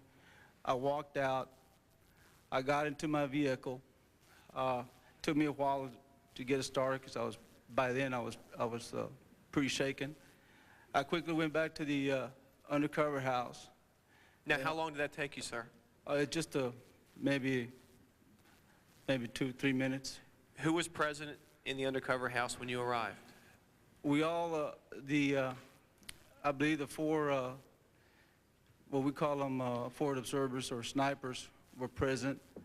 Mr. Kavanaugh was present, and 2 of my agents that worked with me in the undercover house for the 2 months were present. Now, sir, who were you looking for specifically? Well, what I did, I went into the room where Mr. Kavanaugh was, because that's where the stew phone was. I was supposed to use that telephone to call Mr. Serabin. When I got there, we all cuddled up, and I told Mr. Kavanaugh exactly what had happened in the compound. I advised him. And what was his reaction? His reaction was, well, you better call Chuck right now. All right, sir, and you got on the phone and did just that, correct? Yes, sir, I did. And please detail the nature of that conversation. I got the phone, I called. He came to the phone. The other thing I can't remember was if somebody else answered. I think somebody else answered, and he came to the phone. Who's he, Mr. Serabin? Mr. Serabin. Okay. And the first thing that came out of my mouth was, Chuck. They know, Chuck. They know. They know we're coming. And he says, well, what happened? And I explained to him what happened. I explained to him all the events that took place inside the compound. And his questions were, well, did you see any guns? I said, no. What was he wearing? And I advised him of what he was wearing. At that time, he said, okay. And that was about the extent of the phone call. All right, sir. Did you request that the raid be called off because the element of surprise had been lost? No, sir. At that time, I really didn't have a chance. It was a real quick question and answer thing. He asked me what he was wearing. He said, okay. And he hung up. That's why I quickly left the undercover house to go talk to him at the command post, because I wanted to have a more of a lengthy conversation with him about the events. And, sir, your purpose with respect to the subsequent trip was to convince your superiors the raid had to be called off? Is that correct? Yes, sir. I would like to make one point on how I stood on that. If I had arrived at the location and advised Mr. Serban of what had happened, we had a chance to discuss it, and even if I highly protested their decision to go, if they would have asked me to go with them as for my duty as an agent for the government of the United States and to enforce the laws of this country, I would have gone with him, even though knowing that the element of surprise had been lost. I understand that, sir, and I appreciate that testimony. My time's running out. Please detail for me the next event, which was your meeting with Mr. Serban, correct? No, sir. I arrived at the command post, and the first thing I asked was, "Where's Chuck? Where's Chuck?" And they advised me that he had left. At that time, I started yelling, and I said, "Why? Why? They know we're coming. They know we're coming." And what reaction did you get? What response? Sir, everything was very quiet, and if I remember right, everybody was really concerned. I went outside and I sat down, and I remember started to cry until Sharon Wheeler came to me and told me what was going on. Now, sir, was it your understanding when you arrived at... Okay. Expired. I'm sorry. It's a good line of questioning, but I can't let you go on under the rules. Mr. Taylor. Thank you, Mr. Chairman. And Mr. Rodriguez, if you would, I'd like to continue with you. Yes, sir. Mr. Rodriguez, you've had now a couple of years to look back on everything.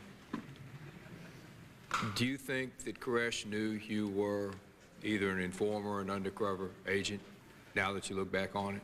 Mr. Taylor, you know, Koresh was suspicious of everybody. Everybody. Anybody that drove by the compound, anybody that walked in the compound. You know, it's hard to say. All I can say is whether he knew or not, I was able to obtain the information that was needed. And I knew how far exactly I could go, because he wasn't stupid. No, he certainly was not. Anybody can control that many other people's minds and get them to do things. My question I'm leading to is, what are the possibilities that the minute you walked out of that door, knowing that you had walked out, he then spread the word and started passing out guns, thinking that he had created the impression that led these two gentlemen to make the call to go ahead and continue with the raid, and that is that although they knew things appeared normal, I know you were concerned knowing the character you're dealing with, but is there a possibility that that was his intent all along, was to further the ambush that Mr. Buford so aptly described last week, let some people in the ATF think that they would be walking into a normal situation, when it certainly was not his intention for that to be?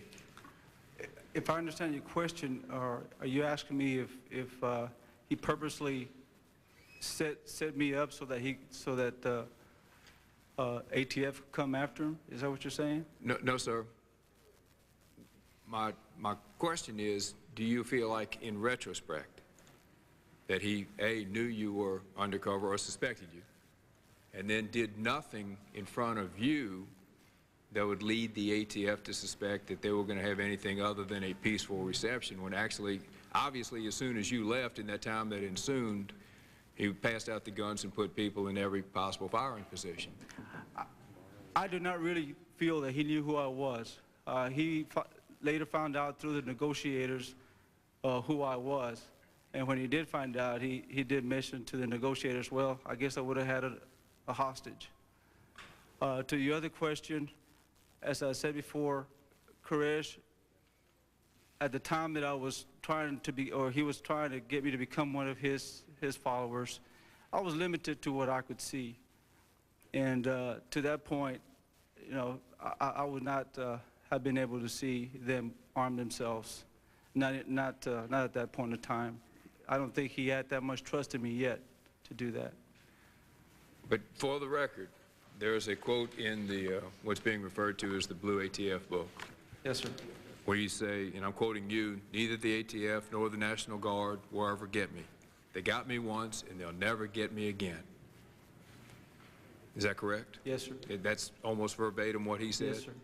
I'll always remember that. So he had no intention of surrendering himself alive?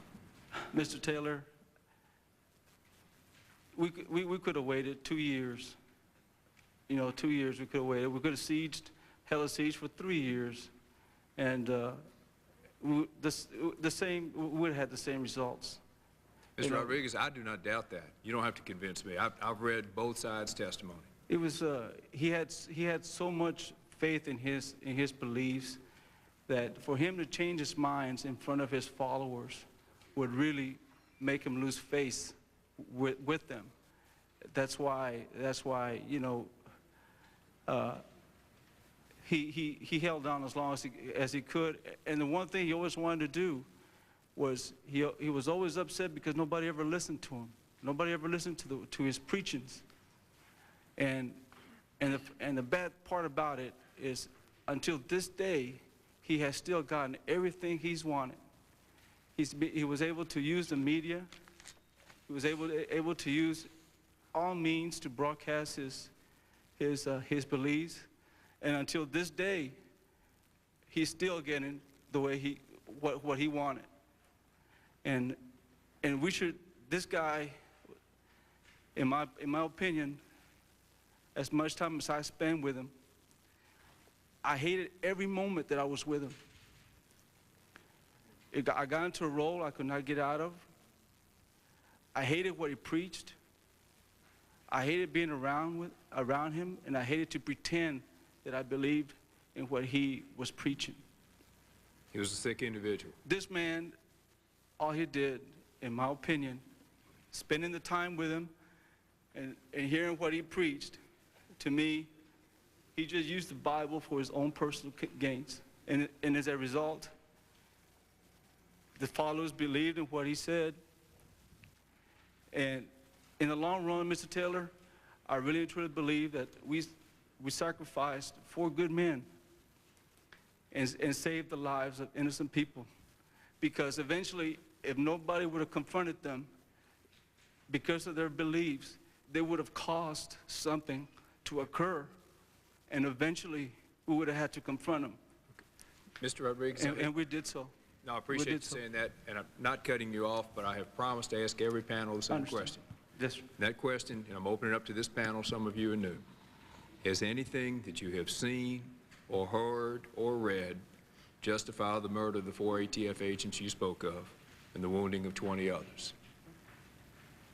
Because if you noticed last week, even the lawyer who defended one of the Davidians who was acquitted read a case law where there is a reason for self-defense should a policeman be way the heck out of line, but then turned around and said, in his opinion, the police were not out of line.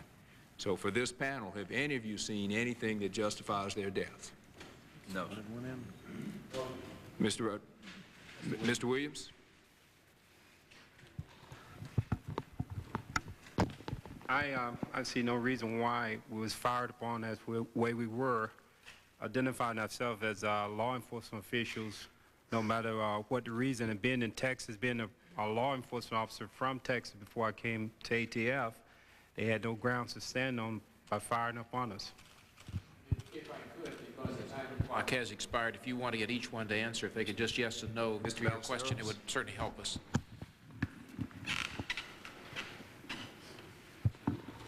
There's no reason why they should have fired on us the way they did. Mr. Rodriguez? No, sir, no reason whatsoever. Mr. Buford? No, sir. Mr. Altman? Mr. Cadigan? No, sir. Mr. Marletti? Certainly not. Mr. Black?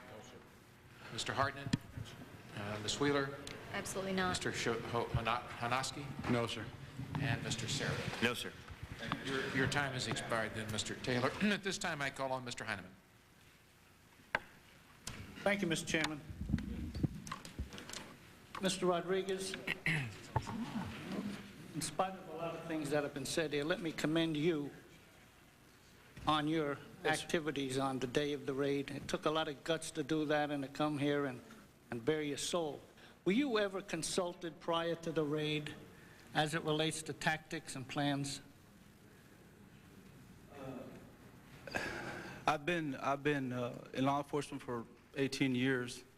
I've had a lot of training in all kinds of tactics and planning.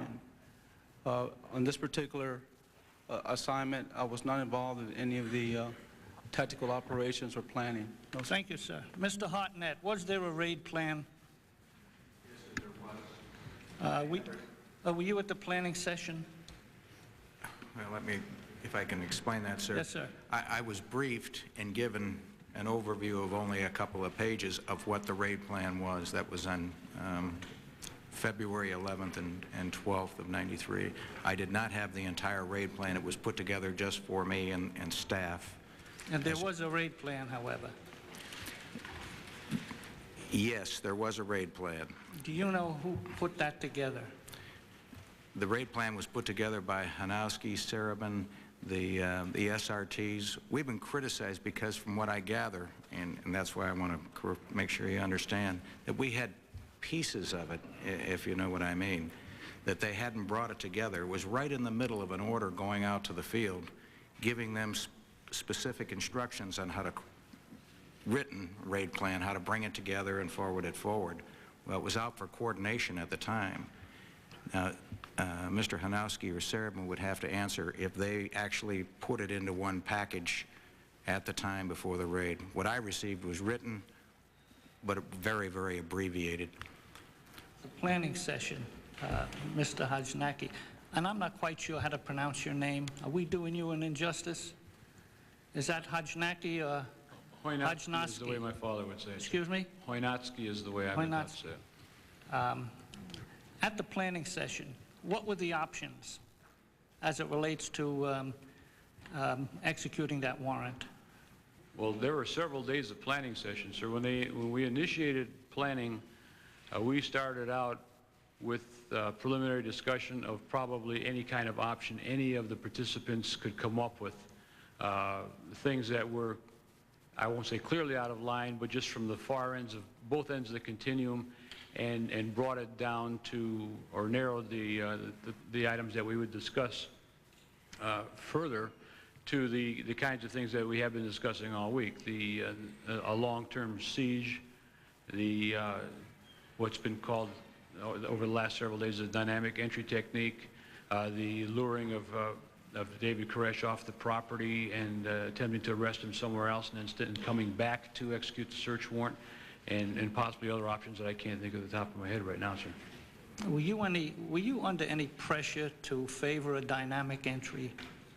No, sir. The only reason we favored that was because we thought we could do that type of entry and preserve the safety for our people as well as for the innocents and the defendants. As Mr. Ishimoto explained, while it seems to be a threatening type of situation, our impression has always been in law enforcement that virtually everybody, not everybody, but virtually everybody under those conditions would see overwhelming forces, and the surprise and speed with which you get access to the residence or whatever the facility is were such that you overwhelm them and take control of the situation before they can get to their guns or create a situation that's dangerous for both sides. But the surprise element was lost, is that correct? Oh, yes, sir, it was. Okay. Now, when you were told by Officer Sarabin about the conversation he had with Rodriguez relative to his leaving the compound and having spoken to David Koresh, I'll assume you got that information as Officer Rodriguez had given it. Who did you call in Washington with that information? After we discussed the information and I made the decision to go forward, I left that location, which was about 50 yards from the command post, walked to the command post, called the ATF headquarters emergency command center, and advised Agent John Jensen, is my recollection, that Robert had come out, that we had discussed the situation. I did not see where there was any difficulty with executing the warrant safely, and I had ordered the agents to go forward. I just passed that information to him. There was no real discussion. Where in the pecking order did Jensen come from? Was he the Houston SAC? I was the Houston SAC, sir. Jensen was a headquarters, an ATF agent assigned to headquarters at that time. I'm not sure what his particular assignment was, but he was not one of my supervisors, if that's what you mean. Okay, now where is this headquarters? Is this in Texas? Washington, D.C. Washington, D.C.? Yes, sir. And do you know whether he told anyone in the supervisory rank to him? I don't have any idea who he communicated with, sir. Okay. Okay, thank you. Mr. Chairman, I yield back my time. Thank you very much, Mr. Heineman. Mr. Conyers? Thank you, Mr. Chairman. May I add my congratulations to you and the leadership of this committee for deciding to hold hearings on the militia.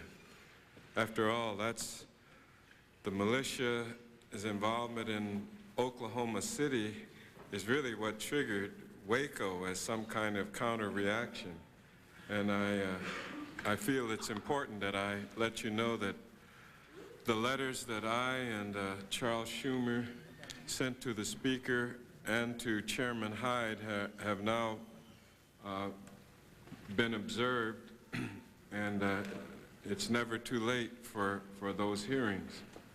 I would remind you as you chair this hearing that the complicity of the National Rifle Association with the investigative process of these Waco hearings has not been responded to. So while we're on this great roll with your leadership, why don't we check that one out maybe this weekend? These things are glacial. They come slowly, but we're very patient on this side, and we'll be waiting for a positive response there too.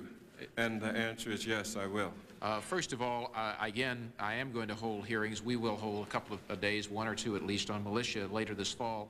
But the gentleman in the chair does not believe there is any relationship between the origin of these hearings and the events in Oklahoma City. I originally, if you'd continue just for this one purpose, I had a meeting with both the Attorney General and with the FBI Director in January, indicating the desire to have these hearings on Waco and the need to have them to set the record straight, to clarify matters and so forth.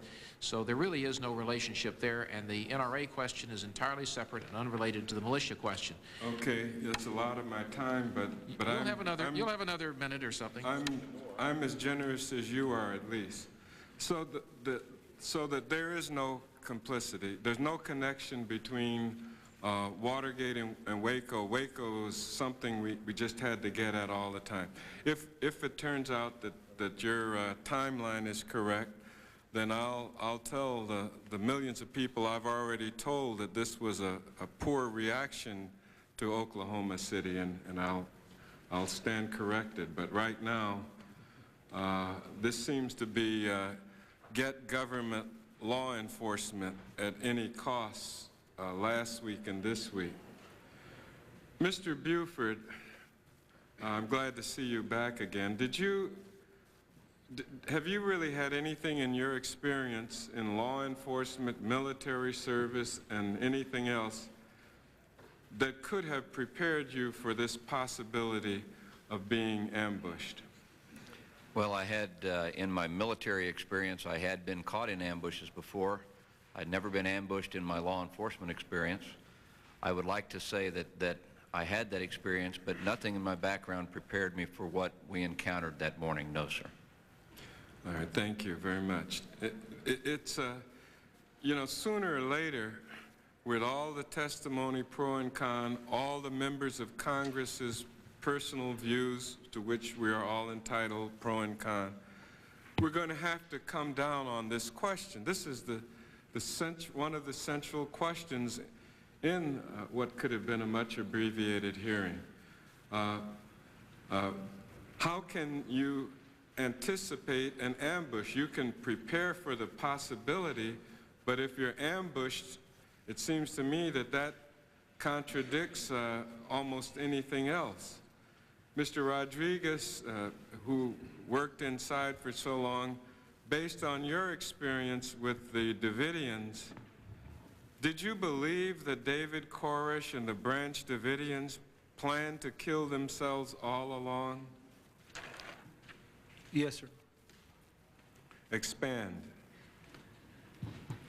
Sir, in order to do that, I have to go back to their religious beliefs. And if you follow, as he used to do with me in all my Bible studies with him, if you follow the 7 seals, and during the siege, you could tell that he was following each one step by step. You got to understand that that is what he believed. He believed that he was the Messiah. And he believed that because he believed that he had received a message from God, which was 7 angels when he was in Jerusalem. And that gave him special powers. If you look into the book of Revelation, the 7 angel reflects to the 7th seal. So that you thought the deaths, from your point of view and experience, were necessary to fulfill Koresh's prophecies? Yes, sir. If he would have changed his mind in the middle of the whole siege, his people would have lost all faith in him, because all this time, this is what he preached. They were preparing for ultimate death. Yes, sir. One way or the other. One way or another. That's why they were there. That's why they were there. They didn't mingle with the public. They didn't go anywhere. These people were there waiting for the time. Well, what could you and the government have done to prevent the Branch Davidians from doing the things that caused them to kill themselves, the setting of fires, etc.? Gosh, that's something I couldn't answer. As I stated earlier, we learned, as I learned as I was in there, what their whole goal in life was. We didn't know that prior to that. I really can't say. Mm-hmm. Is Mr. Ballesteros here? Ballesteros.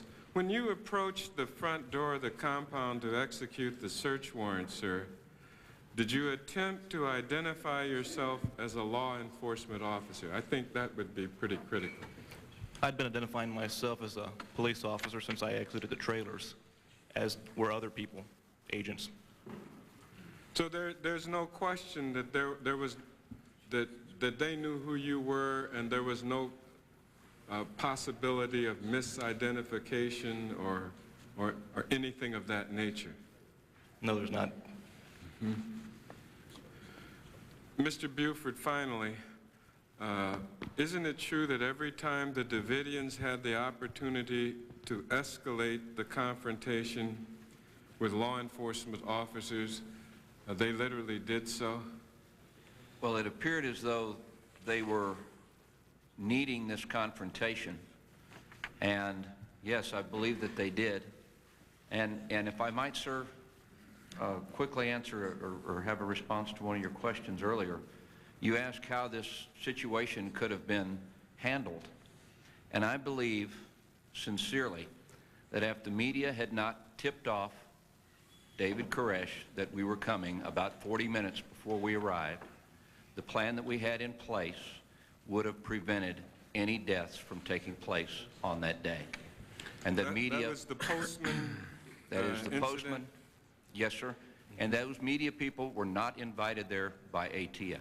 Right. Thank you, Mr. Conyers. Sir, can I also add something, sir? His response, Certainly, sir? Mr. Rodriguez. Thank you, Mr. Chairman. By being inside the compound that morning, everything was normal. If it had not been for the tip-off of the media, I really and truly believe that the raid would have been successful. Thank you, Mr. Chairman. thank you, Mr. Conyers. Mr. Shadegg, you're recognized for 5 minutes. Thank you, Mr. Chairman. Let me follow up just on that point. Mr. Buford, had you known that Mr. Rodriguez had conveyed what he has clearly testified to this morning to Mr. Serban and Mr. Wynotsky. That is that the element of surprise was, and I don't like that term, because I think that's a bureaucratic term created later for finger pointing. Had you known that David Koresh knew you were coming in 40 minutes before you got there, would you have given an order directing agents to go on in? Sir, I'd like to, in hindsight, say that no, I would have called it off. But the information that I tried to obtain from Chuck Serban at the time when he came in and told us what Robert had said, I asked, where are the men? And my biggest concern in executing this warrant was being able to get in as closely as possible and having the men separated from their weapons. Doesn't seem to me you could get in very close when they knew you were coming and you knew they had tons of weapons. Sir, we were able to get to the front door before they started shooting. Had they have known that we were in those trailers, they would have started shooting at us as we arrived in those trailers. It was not the correct decision, and I'd like to say that I would have made a different decision. But had I have had to make that decision, I probably would have made the same decision, sir. Mr. Rodriguez, Mr. Schumer has pointed out he thinks the most significant testimony that's come out today is that this particular panel believes that all the firing started from the inside first and not from any ATF agent. I will tell you, I think the most important testimony of the day has been your riveting testimony of the sequence of events, of Mr. Koresh flat knowing that you were coming in and that the ATF was, and that the National Guard was coming in. I want to go back over that. You conveyed that, you believe, to Mr. Serban, is that right? Yes, sir. Okay. And what was his reaction when you conveyed it to him? First of all, when I spoke to him, it wasn't like, hey, Chuck, I just came out. They know, I think they know something. No, when I spoke to him, I was very emotional. And I said, Chuck, they know, Chuck, they know we're coming. You thought there was grave danger to your agents' lives, given that Koresh knew this and he had all these weapons, for you to go ahead with the raid at that point in time? Yes, sir. Okay. Now, you said earlier that all of this was going to happen anyway because of Mr. Koresh's attitude. I assume that had you been able to conduct the raid with surprise, get through the door before anybody knew you were coming, get through the door without them getting the guns out from under their beds, you believe that the deaths might not have occurred, right? Yes, sir. Okay. Mr. Serban, let me ask you. You had a conversation with Mr. Rodriguez. I'm in doubt as to whether you understood that Mr. Koresh knew you were coming. Did you understand that at the time? I did not feel he knew that we were coming at that time. When I talked with Robert, like I had testified before, I took notes while we were talking over the thing, and I've read all of Robert's statements. Robert did a great job, but I think everything that you heard as far as testimony was not passed on to me. In fact, Robert told the shooting review team, one of the commanders, he didn't go into detail, or he should have said more. When I went through the questions I asked him, you know, he had said specifically, Koresh said, you know, ATF and the Guard are coming, but when I asked, trying to determine what he was doing from those questions, he wasn't doing anything. He was shaking, reading the Bible. He was preaching. I determined that, you know, in my opinion, his actions spoke louder than his words, so I didn't feel that anything was happening then. Let me just ask you this. Having heard Mr. Rodriguez today, having heard the depth of his emotion about what I think he thinks led to the death of these agents, do you now regret the decision to go forward, given that Mr. Koresh apparently clearly did know you were coming? Yes, sir. Okay. I live that every day, but, you know, I didn't, everything he's gone over, I didn't know at that time. I just think it's important to get this sequence of events out. Mr. Wynotsky, do you similarly now understand that Mr. Koresh knew you were coming, was apparently preparing for you, I mean, you can't do an ambush if they don't know you're coming. He was laying the ambush for you. I take it you also regret the decision to go forward at that point. Oh, absolutely. Okay, now that leads to this whole semantics war. As I understand it, what then happens after it's all over is that the higher-ups at ATF say, well, we gave you a direct command not to go if the element of surprise was lost. You never got such a command, did you? I not only never received that command, I don't know that anybody above me in ATF said that they gave me and that. Mr. Serban, you never got such a command. That is correct, sir. And I take it it's pretty candid and fair to say that what you think is that claimed command, we told them not to go if the element of surprise was lost, was an attempt by the higher-ups to cover up their negligent management of their failure to manage this raid? You know, trying to explain this whole element of surprise issue, you know, first of all, we're telling you, you know, we were never given that order. Secondly, obviously we lost the element of surprise. We were ambushed. Our point is we felt that his actions at that time did not indicate it to us that we had lost it, but in fact we had. I'm running out of time. I have one last question. I will tell you, over and over again in these hearings, we've heard this line about nothing justifies the murder of these agents. Nothing justifies them shooting first. I don't believe anything ever justifies a citizen in meeting a warrant, whether it's a lawful warrant or a fraudulent warrant with gunfire. But we've heard this question over and over again, saying, do you think anything you've heard justifies the murder of these agents? I want to turn that question around. I want to ask it to you this way.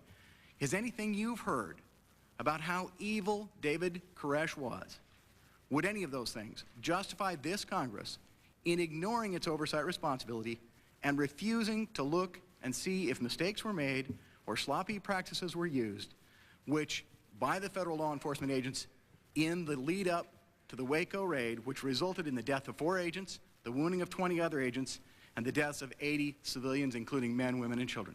Anything you heard would justify us ignoring our oversight responsibility? No, I don't think it should be ignored. Obviously, there was mistakes made.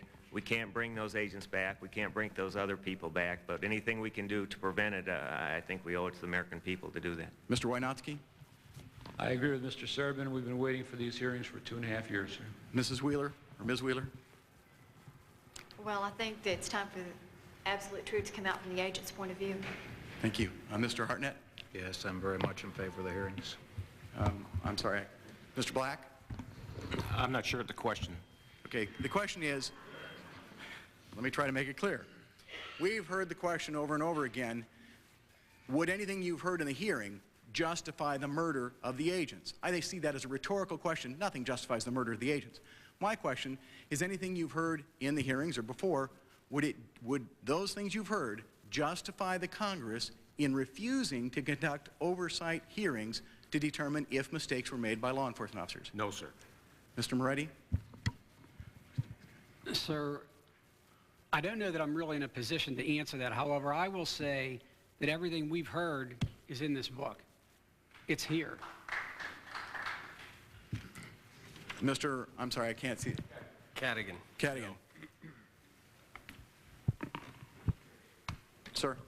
Oh, I think it's perfectly appropriate for the Congress to hold hearings on this. Mr. Buford? Yes, sir. It's appropriate. Mr. Rodriguez? Sir, Phil and Winowski know exactly what happened. To this day, I will stand by what I said and what I've told them. I have never changed my story. They have changed theirs many times. And until this day, they can still sit there and lie to all the agents of ATF that what I said, what I supposedly said was not said. And it really aggravates me because for 2 years, I have waited, and I waited for some chance to tell all the agents what really happened. Those 2 men know what I told them, and they knew exactly what I meant. And instead of coming up and admitting to the American people right after the raid that they had made a mistake, that the element of surprise had been lost, that the agent had advised them that they knew they were coming, instead of doing that, they lied to the public, and in doing so, it just about destroyed a very great agency. Mr. Ballesteros? I'd like to concur with Mr. Milletti. There was a lot in the Blue Book that truths of what are being brought out here today are questionable. I was in an auditorium along with a large party, I should say, and in that Blue Book it brings out clearly that the element of surprise had been lost when Mr. Sarabin rushed into the room and made it clear to us that we needed to hurry up because in fact Mr. Rodriguez had come out and identified the fact that Koresh had been tipped off and that they knew we were coming. I'm sorry, sir, at the end of that, I can't see your nameplate. It's one of these. Here we go. Mr. Williams? I agree that Congress need to investigate what happened due to the fact for all the agents who went on that compound who went through the trauma of receiving being shot at as they were, that the truth need to come out, and for all purpose, certain things as finger pointing as to who said this or said that is irregardless to the families of the 4 agents that I saw lost their life at that compound. And we know for a fact that the element of surprise was lost. But at the time, we didn't know what the time span was, as how long the time had occurred that he knew that we was coming. And to say that, play on words that this is the element of surprise before or after, regardless, what happened, and it's time to get the truth out and let it be heard. Thank you very much. Thank you, Mr. Shadegg. Mr. Thurman, I understand you wish to pass at this time. Is that correct? Could I be allowed 5 seconds, please? And Ms. Thurman has already agreed that if you wanted to take it out of our time on this side. Could I just observe? I would, if Ms. Thurman's agreeable to that, is that correct? For the record, I've had a number of hearings in the course of my career. This is the first time in my career that I remember 12 people being hauled before a congressional committee to be asked individually if the hearings that they are required to appear at were appropriate. And I'd like the record to reflect that. You certainly may, Mr. Conyers. Thank you. But I must say that having that question asked was interesting in light of the fact some people have been saying we should. Well, I'm sure they had an opportunity to tell you that these hearings were no good, inappropriate, and that would be a pretty risky proposition before the 104th Congress. Well, at this time, I think everybody concurs. For the most part, they're appropriate, but that's beside the point. Mr. Barr, you're recognized for 5 minutes. Thank you. I would respectfully direct the gentleman from Michigan to his remarks in the 1993 hearings, which are 180 degrees at odds with his efforts today to make it appear as if we're anti-law enforcement and they are pro-law enforcement. I mean, the disingenuousness of the gentleman's statements are astounding. The 2 agents on the end, did I hear you earlier to say that you were stunned with the amount of firepower that came out of the compound when you went in? Yes, we were. Okay. What did you expect David Koresh to do? Invite you in for tea and cookies? And I ask that very seriously.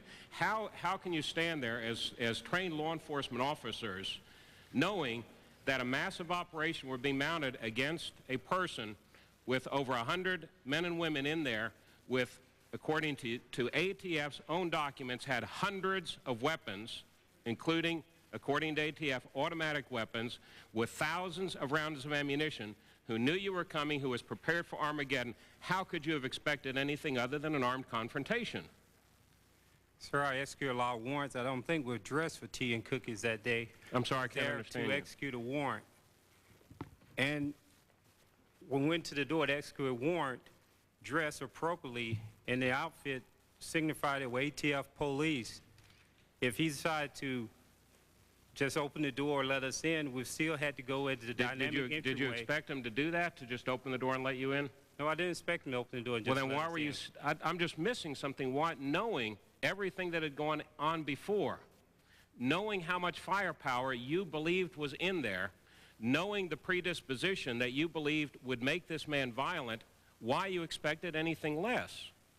Having the information what you have now, we didn't have all the information at that time. Yes, you did. It was in your superiors did. You may not have. Your superiors did. Let me ask your superiors here. You knew that there were, or you believed that there were hundreds of weapons and thousands of rounds of ammunition in there, didn't you? Yes, sir, we did. And did you believe that they were in fact controlled by a man predisposed by your own information to be very violent? That's correct, sir. Okay. Did you tell these gentlemen down here all of that? Yes, sir. Then why do you think that they were so stunned when they went in there? I believe we were all stunned because we expected that we still had the opportunity to execute that warrant safely. Oh, that is so... Okay, maybe you did, but that raises some serious questions about your judgment. Miss Wheeler, who is Bill Johnston? He is the one of the assistant United States attorneys in Waco, I believe. Okay, was he in fact the assistant United States attorney that was in charge of the investigation leading up to the raid? As far as I know. Okay. When was your consultation with him concerning your press contacts the evening before the raid? I never had a consultation with him. Okay. Are there no directives in ATF that when there is an ongoing investigation being monitored, if not controlled by an assistant United States attorney because it involves violations of federal law, that there is to be consultation on any media statements? I'm not aware of the exact law that pertains to that. I think there would be policy. No, I'm not talking about law. I was talking about policy. There's no requirement for that? Exactly what did you tell the media the day or the evening before? I called and said that we might have something going on in Dallas and that I need a weekend contact number.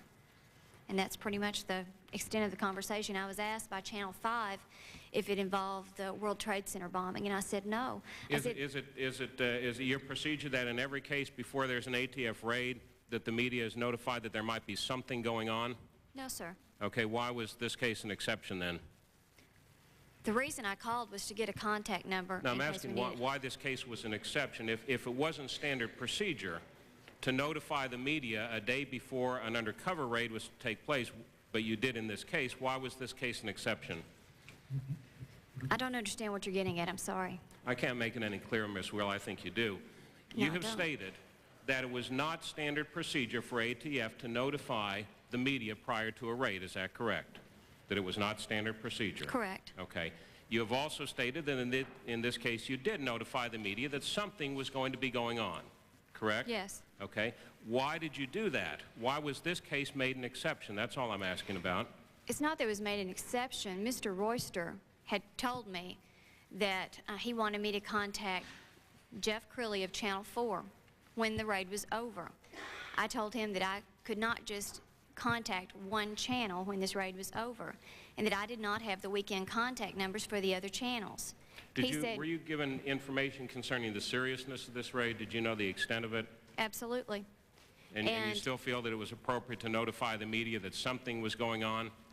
I never said Waco. I never said raid. I know you've said that. You apparently think that it was appropriate to have done that, even in hindsight. Well, I don't believe that that compromised the raid, if I might say, sir. I didn't say it compromised the raid. Well, that's what you seem to be insinuating to me. No, I'm just wondering why. Well, that's okay. May I say, sir? No, not right now.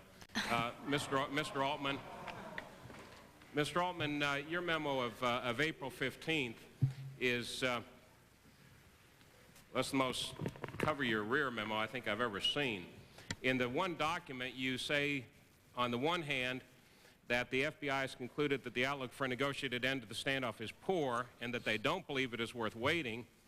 And then at the end, you indicate that if the FBI waits indefinitely, Mr. Koresh eventually will concede, covering both sides of the spectrum.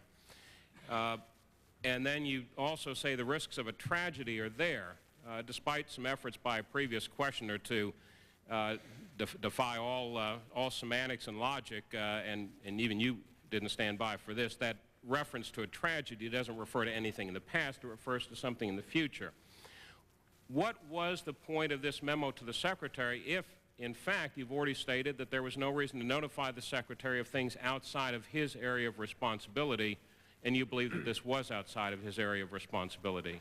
That's not what I said, Mr. Barr. I said that it was my practice to inform Secretary Benson of matters of significance that were occurring either in the department or that I was otherwise involved with. He had made a comment, as the memorandum indicates, on Meet the Press, public forum, important forum, so I thought it was appropriate to convey to him what Ron Noble had told me. Thank you, Mr. Barr. Please state your parliamentary inquiry. Chairman, I know that these are hearings, but my question is, are these inquisitions? I would hope that all of us could be respectful of the witnesses who are before us, because they are not under indictment in this Congress. Mr. Bryant, you're recognized, as I assume Ms. Thurman continues. Can I get an answer, Mr. Chairman? I indicated to you that is not a parliamentary inquiry. Mr. Chairman, I view unanimous. Well, I'm concerned about the attitude of questioners. We are in regular order. Mr. Bryant is recognized. About the disrespect being shown. We'll take a unanimous consent request after Mr. Bryant's time. Thank you, Mr. Chairman. Mr. Williams and Mr. Ballesteros, were you the two people at the door with the warrant serving it? Yes, we're several of us at the front of the compound. Okay, now, I talked to Mr. Serban the other day and asked him where the warrants were. We're dealing with a search warrant and an arrest warrant, either of which could have been served separately. But are you saying today that one of the two of you had these pieces of paper, these warrants to execute? I didn't say that today. Who had those? I don't know. I would imagine the case agent would. Well, why were y'all at the door if you didn't have the warrants to serve to whoever opened the door? We'll run search warrants in the past. If there's a warrant signed, then we have legal access to the premises. Okay, and regardless of who's carrying it physically. This was not a no-knock search. You had no authority to kick the door down. It was not a no-knock search, was it? I don't know if there's such thing as a no-knock search, sir. We knock and announce every time we run a search warrant. Okay. Well, the magistrate can order a no-knock search, but this was not one of those, so you had to knock first. Now, were you at the front door of the house? Yes, sir. Okay. And ordinarily, if this were just a regular XYZ case and you and Mr. Williams went out to a regular house to serve a warrant, you'd have the warrants with you, would you not? We always do, sir. Okay. When you went up and knocked on the door, the person comes to the door, you would serve them the warrant. Is that correct? That's correct, sir. Okay, so that day when you went up to Mr. Koresh's front door, who had the warrants to serve it on him when he answered the door? Someone behind us, sir. What was your job? Why were you up there? To secure the premises. In what sense? Once we knocked and announced and made entry to secure all the inhabitants inside for their own safety and for our safety. So if somebody opened the door, was this the plan? If somebody opened the door, you were supposed to force your way in the door and secure the area inside? And then somebody would bring the warrant in later and serve it? As they open the door, sir, we identify ourselves, advise them we have a warrant, and we proceed inside. Okay. Do you know how far back the lead truck, the lead cattle truck, stopped? How far away from that front door was it parked? I couldn't tell you, sir. Did you come up in it? I was in the second cattle trailer. And how far did you have to walk to the front door from the second cattle trailer? From the time I exited the trailer to the front door, possibly 50 to 60 feet. Okay. Now, Mr. Buford, you've testified dramatically the other day, and I appreciate the service you've given to this country, but you testified a few minutes ago in relation to Vietnam and so forth that you never expected anything like this at Mount Carmel, that you'd gotten to the door, and but wouldn't you expect under the circumstances that I think you said that he would, if he was going to shoot, he'd have shot at the cattle trailers. But if it was truly an ambush, which is what I think everybody has described from the beginning, that you guys were ambushed, that he would let you walk in and lure you in, much as they did in Vietnam. They let you walk right into the ambush, let you climb on the roost before they started shooting. Yes, sir. They definitely got us in their kill zone. The kill zone that they had set up at that time was the parking lot in front. They would have been at a tremendous disadvantage if they'd have let us get inside. They had it perfectly laid out so that we would be in front of the building, right in the kill zone that they had determined. Okay, so it really is not a surprise to you now that they didn't shoot at you when you were coming up in the cattle trailers, but rather let you get out and come right on into their zone of fire. No, sir, it surprised me that they didn't, because had they have opened up on us just as we got into the trailers, they actually, for a proper ambush, if it had been coordinated properly and they had known we were in those cattle trailers, they could have killed nearly everyone before we were able to get out of the trailers. And fortunately for us, the cattle trailers worked. We used them to surprise in order to get up there without them knowing we were in them. I feel sincerely, I know this to be a fact, had we have not been in those cattle trailers, we would have taken unbelievable casualties, because he would have known it was us. They could have opened up with those 50 caliber weapons and the other weapons prior to our arrival, and our casualties would have been tremendous, and our 9mm handguns would have done us no good. Well, again, not to argue, but I find it difficult to believe a man of Koresh's mentality at that time would have been fooled by the fact that there were two cattle trailers pulling up into his driveway and down his driveway. I'm sure he was suspicious that something was going on. Yes, sir. In fact, I believe one of the Davidians that came out testified to the fact that he wasn't sure that it was us, and that's the reason he went outside to run these farmers off that had pulled into his driveway. And I believe that's testimony from someone inside the compound. Mr. Merletti, you're from the Secret Service. You were part of the non-biased folks from the outside that prepared this report. there's still a great deal of finger-pointing going on, as I've seen the time I've been here this morning, as to whether or not this surprise, the secrecy had leaked out, and who knew what when. You gave testimony earlier, though, that you had interviewed some 61 field agents, some of the people in the staging areas. Yes, sir. I mean, is there any doubt in your mind that the word was out, that, like Mr. Rodriguez said, that Mr. Koresh knew about this, and these folks were going into a situation where where the Koresh people had 45 minutes to get ready for them? Absolutely, the element of surprise was lost, and ATF management knew that. As a matter of fact, who is the management you're talking about? I'm sorry, who's management? I personally interviewed Mr. Sarabin in, I believe it was late June, and when we got to the point of discussing what he said at the staging area, what he said was, repeated over and over, hurry up, Koresh knows we're coming. When I asked him about that point, he initially said to me, I didn't say that. And I pulled out the paper that I had showing we've interviewed 61 people that said they heard you say that. How can you deny saying that? He then gave a story, something about, well, I was trying to quote Robert Rodriguez. The story was very evasive.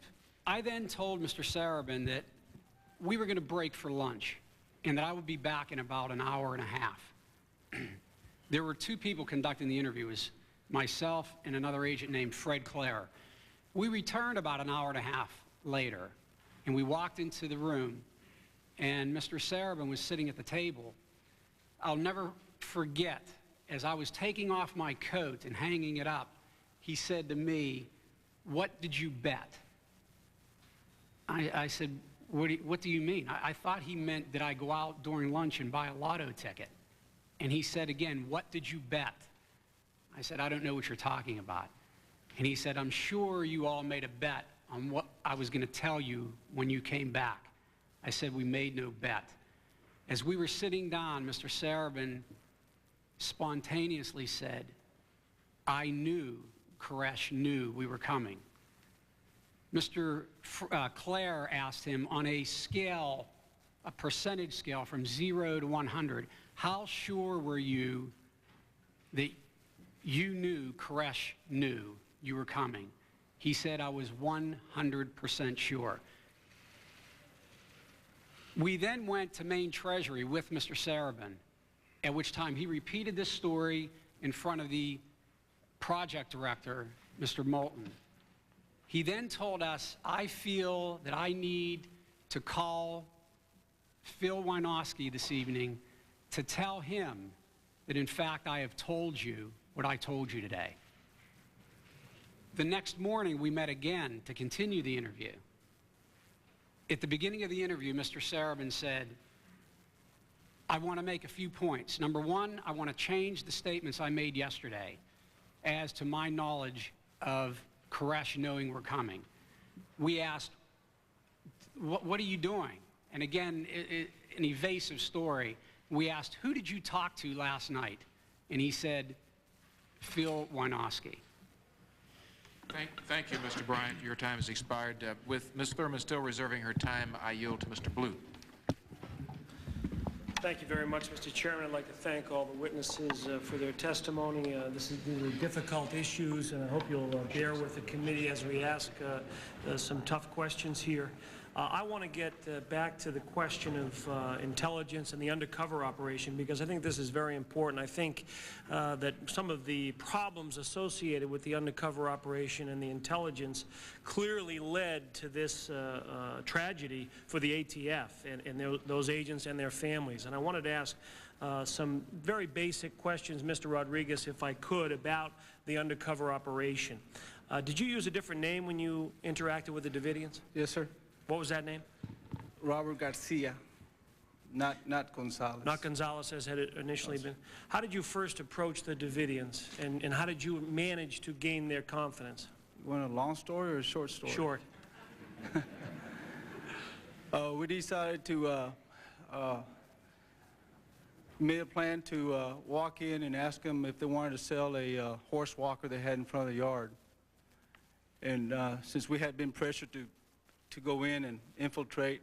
We worked out that scheme, and an agent, Mr. Wade Brown, and I walked up to the compound, or drove up to the compound, and when we got there, we were immediately surrounded by numerous men, and we asked for, we just asked if they wanted to sell the horse walker, and that was the first time I met David Koresh. Well, we've heard a lot of testimony, some from the Davidians, Mr. Thibodeau specifically, who seem to indicate that the cover was compromised from the very beginning. Did you sense that that you were marked by Koresh as some type of police agent? I'm sure that he was trying real hard to find out who we were. We did have a lot of problems when we first started the undercover operation. Let me ask about that. Did you feel comfortable with the ruse, the cover, that you were college students attending a local technical school? Well, first of all, you got to understand that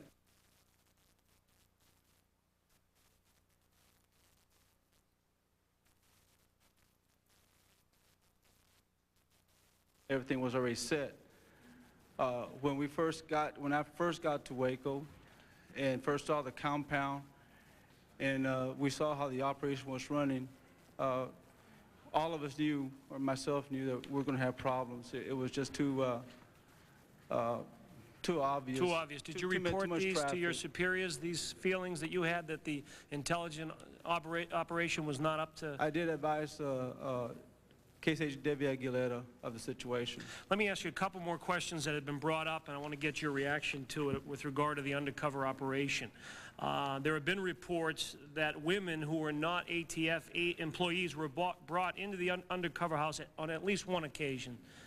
But what we did, we wanted to, we were trying to look as much as students as we could. First of all, we were not students at Baylor University. Right, the local technical school. The average age there may be maybe 19 or 20. Trying to look as much as students as we could. First of all, we were not students at Baylor University. Right, the local technical school. The average age there may be maybe 19 or 20. We were supposedly students at TSTC, which is all ages. Although Mr. Thibodeau testified that he asked one of the agents the question of what his major was, and the response was philosophy. I believe he claimed that he asked me what it was, and I said philosophy, which was false. I had advised Koresh that my major was photography. Okay. And what about alcohol use at the undercover house? Was that part of the ruse, or was there? No, sir. On that particular time, we wanted to look as normal as possible, look like agents, not agents, excuse me, like students. And we invited some of our women agents and pretend we throw a party and just trying to be as normal as possible. That's what that party was. I appreciate that. I'd like to ask Mr. Serabin and Mr. Winoski about what you were feeling about the undercover agents, and they're saying that they felt somewhat uncomfortable with the security of this undercover operation. Did you feel like you should have changed that or done something to protect the agents? We had 8 agents in there rotating at a different time, and then we had a supervising agent that was supposed to take care of their needs or whatever, as far as anything that would come up. But did you fear that perhaps they were already marked by Koresh as agents? No, there was a next-door neighbor that was kind of like an unwitting informant. He would go into the compound and come back, and he would talk to the neighbors, so we'd get information from him that we knew was, reliable, because he didn't know who they were. So he'd come back and say, and a couple times he said Koresh was nervous or thought something was there, but then he felt more comfortable after that. Why was the 24-hour surveillance discontinued? I met with all the undercover agents on a meeting, and they said that, it was hard to keep up with their going to college and running those shifts, and they said there was no activity basically going on during the night. They'd watch it for 2 weeks, so they asked if they could knock it down to basically 6 in the morning to midnight, and I okayed it. Let me ask you one question about the pit. The pit is where the Branch Davidian males were supposed to be working in large numbers, and the logs kept there indicated that only about 14 of them were working there, leaving a large number of other men. And this was key in the planning of the raid, wasn't it? We estimated that there was 10 or 15 people, but the pit significance kind of changed as we went along. When we first started the investigation, the pit was actually a large hole. By the time we actually executed the warrant, it was a basement. The key significance was that after they had Bible study, in our opinion, like at 10, they would go work on something. And that's why you delayed the raid till 10 rather than early. Because they'd be working somewhere. At one time we could see them actually working in the pit, then underground, but they always went and did something. But you didn't expect that they'd all be there, or a large number of them would be there. I felt that a number of them would be somewhere at that time. Thank you, Mr. Chairman. Mr. Schiff, with Ms. Thurman still reserving, you're recognized for 5 minutes. Thank you, Mr. Chairman. Mr. Altman, I'd just like to go back over, please, the memorandum that you sent to Secretary of the Treasury Benson. You were at the time the number 2 person at the Treasury Department, is that right? Yes, sir. And your memo, which has already been discussed here, contains the words as you're describing on April 15th, the planned FBI plan to terminate the siege, which came about on April 19th. You said the risks of a tragedy are there, among other things. Am I reading correctly? Yes, sir. Did you receive any response from Secretary Benson about your memorandum from the point you sent this on April 15th to when the FBI actually acted on this plan? I don't recall whether we discussed it. I spent a great deal of time each day with Secretary Benson, and I really don't remember whether we discussed this after the 15th or we didn't. Now, excuse me for pressing a little bit here, but this is rather strong language. The risks of a tragedy are there. And you're saying you do not remember if you and Secretary Benson discussed it further?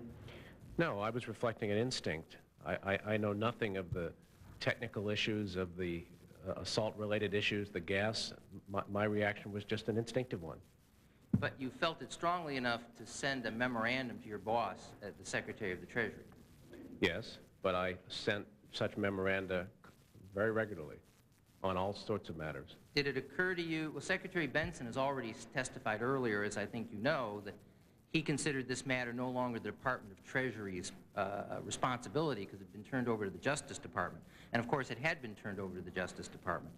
But for that reason, did you ever send this memorandum with your concerns to the Justice Department? No, sir, of course not. Why, of course not? Because this was as the memorandum itself says, this is the Attorney General's decision, and I can't remember any circumstances where I would send a memorandum to the Justice Department. Well, I understand this was the Attorney General's decision because the Justice Department had taken over this situation. But it began with the Treasury Department through the Bureau of Alcohol, Tobacco, and Firearms. Wouldn't in your opinion, then, the opinion and views of people in the Treasury Department be of value to the Attorney General before she made the decision to go ahead with this move, this attack? Well, not mine. Not yours? No, I had no background whatsoever in these issues. And so you're saying your memorandum wasn't worth anything? I said I wouldn't have proffered those views to the Justice Department because I don't think I was qualified to make any judgments. But you were qualified enough to send them to your boss, the Secretary of the Treasury. Yes, but that's the type of relationship we had. Well, I'm just going to let it go at that, Mr. Altman. Mr. Chairman, I'm going to take a moment here and just address something I saw this morning. I want to say that I'm very grateful that these hearings are being carried in their entirety by several networks, because I have to say with regret, I think a number of people getting their information from news stories, not in all cases, but in many cases, are not getting all of the information. In a national newspaper, I won't mention its name, but its first 3 initials are USA, they do a summary of the 3 days of testimony, and they start off with the re-rendition of the sexual abuse, the despicable practices of David Koresh on Curie Jewell. And it's complete with Ms. Jewell's picture. And in case you miss it, they put Ms. Jewell's picture in again, the letters to the editor section.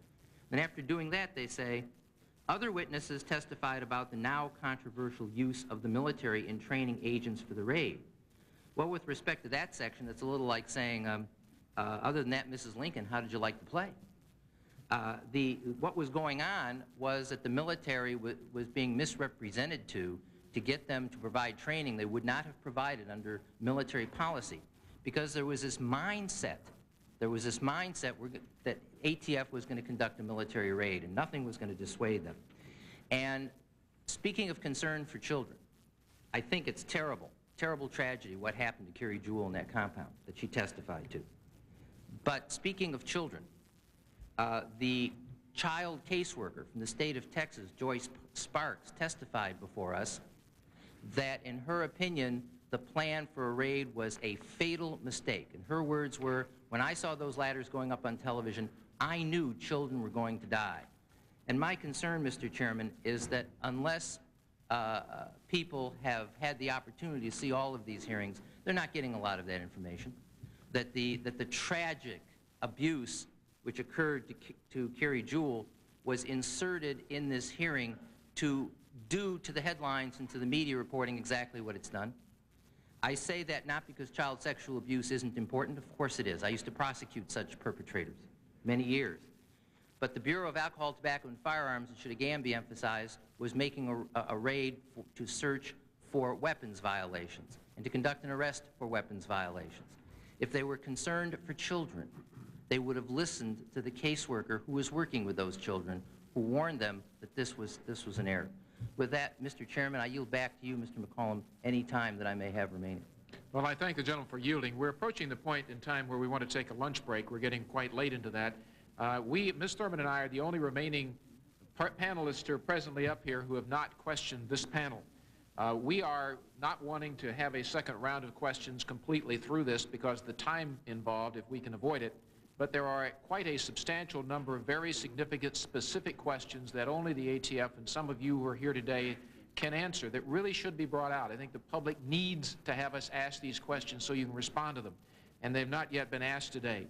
So with that in mind, and having consulted with Ms. Thurmond and Mr. Zeloff and Mr. Schumer, I'm going to this time ask unanimous consent that the first panel after lunch, that the first round of questions, I should say, be closed except as to the 5 minutes remaining of Ms. Thurman's and my time, and that each side, Democrat and Republican, get an additional 15 minutes allocated to question this particular panel after we return from lunch, to be controlled by the chairman and by Mrs. Thurman.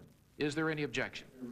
The right to object, Mr. Chairman. Yes, Mr. Congress. I had understood that it was going to be 10 minutes. It was, but we've just altered it to accommodate a particular problem of getting the questions in. We need to get in, and you're getting the advantage of that. Well, that's so kind of you. I really wanted a lot more time than that, and you cut it down to 15 minutes. The problem is that, you know, each time we decide to go additional time, guess what that's doing to the length of these hearings, well, each day and each week? Well, the gentleman will yield back to me. I would just comment that the other option is for us to take a complete second round of questions for this panel. This is such a large panel and so critical, and so many questions of the raid itself and how it was planned and have not been yet asked, that I'm tempting to actually shorten the amount of time involved, because we believe, having discussed it among ourselves, that we can accomplish that in the time. Well, that's what I was trying to do. I was trying to shorten it. I understand. I'm in quite agreement with you. But, I mean, if we try to go another round, we're not going to do that. We're going to do it. If my unanimous consent request is granted right now, then we will only have, except for Ms. Thurman and mine, an additional 15 minutes. I will withdraw my objection. Thank you. Without objection, it is so ordered, and we are now going to take a lunch recess until 5 minutes after 2. That'll be 45 minutes. And I hope that the panel down here can get lunch as well with us during that time. The subcommittees are in recess.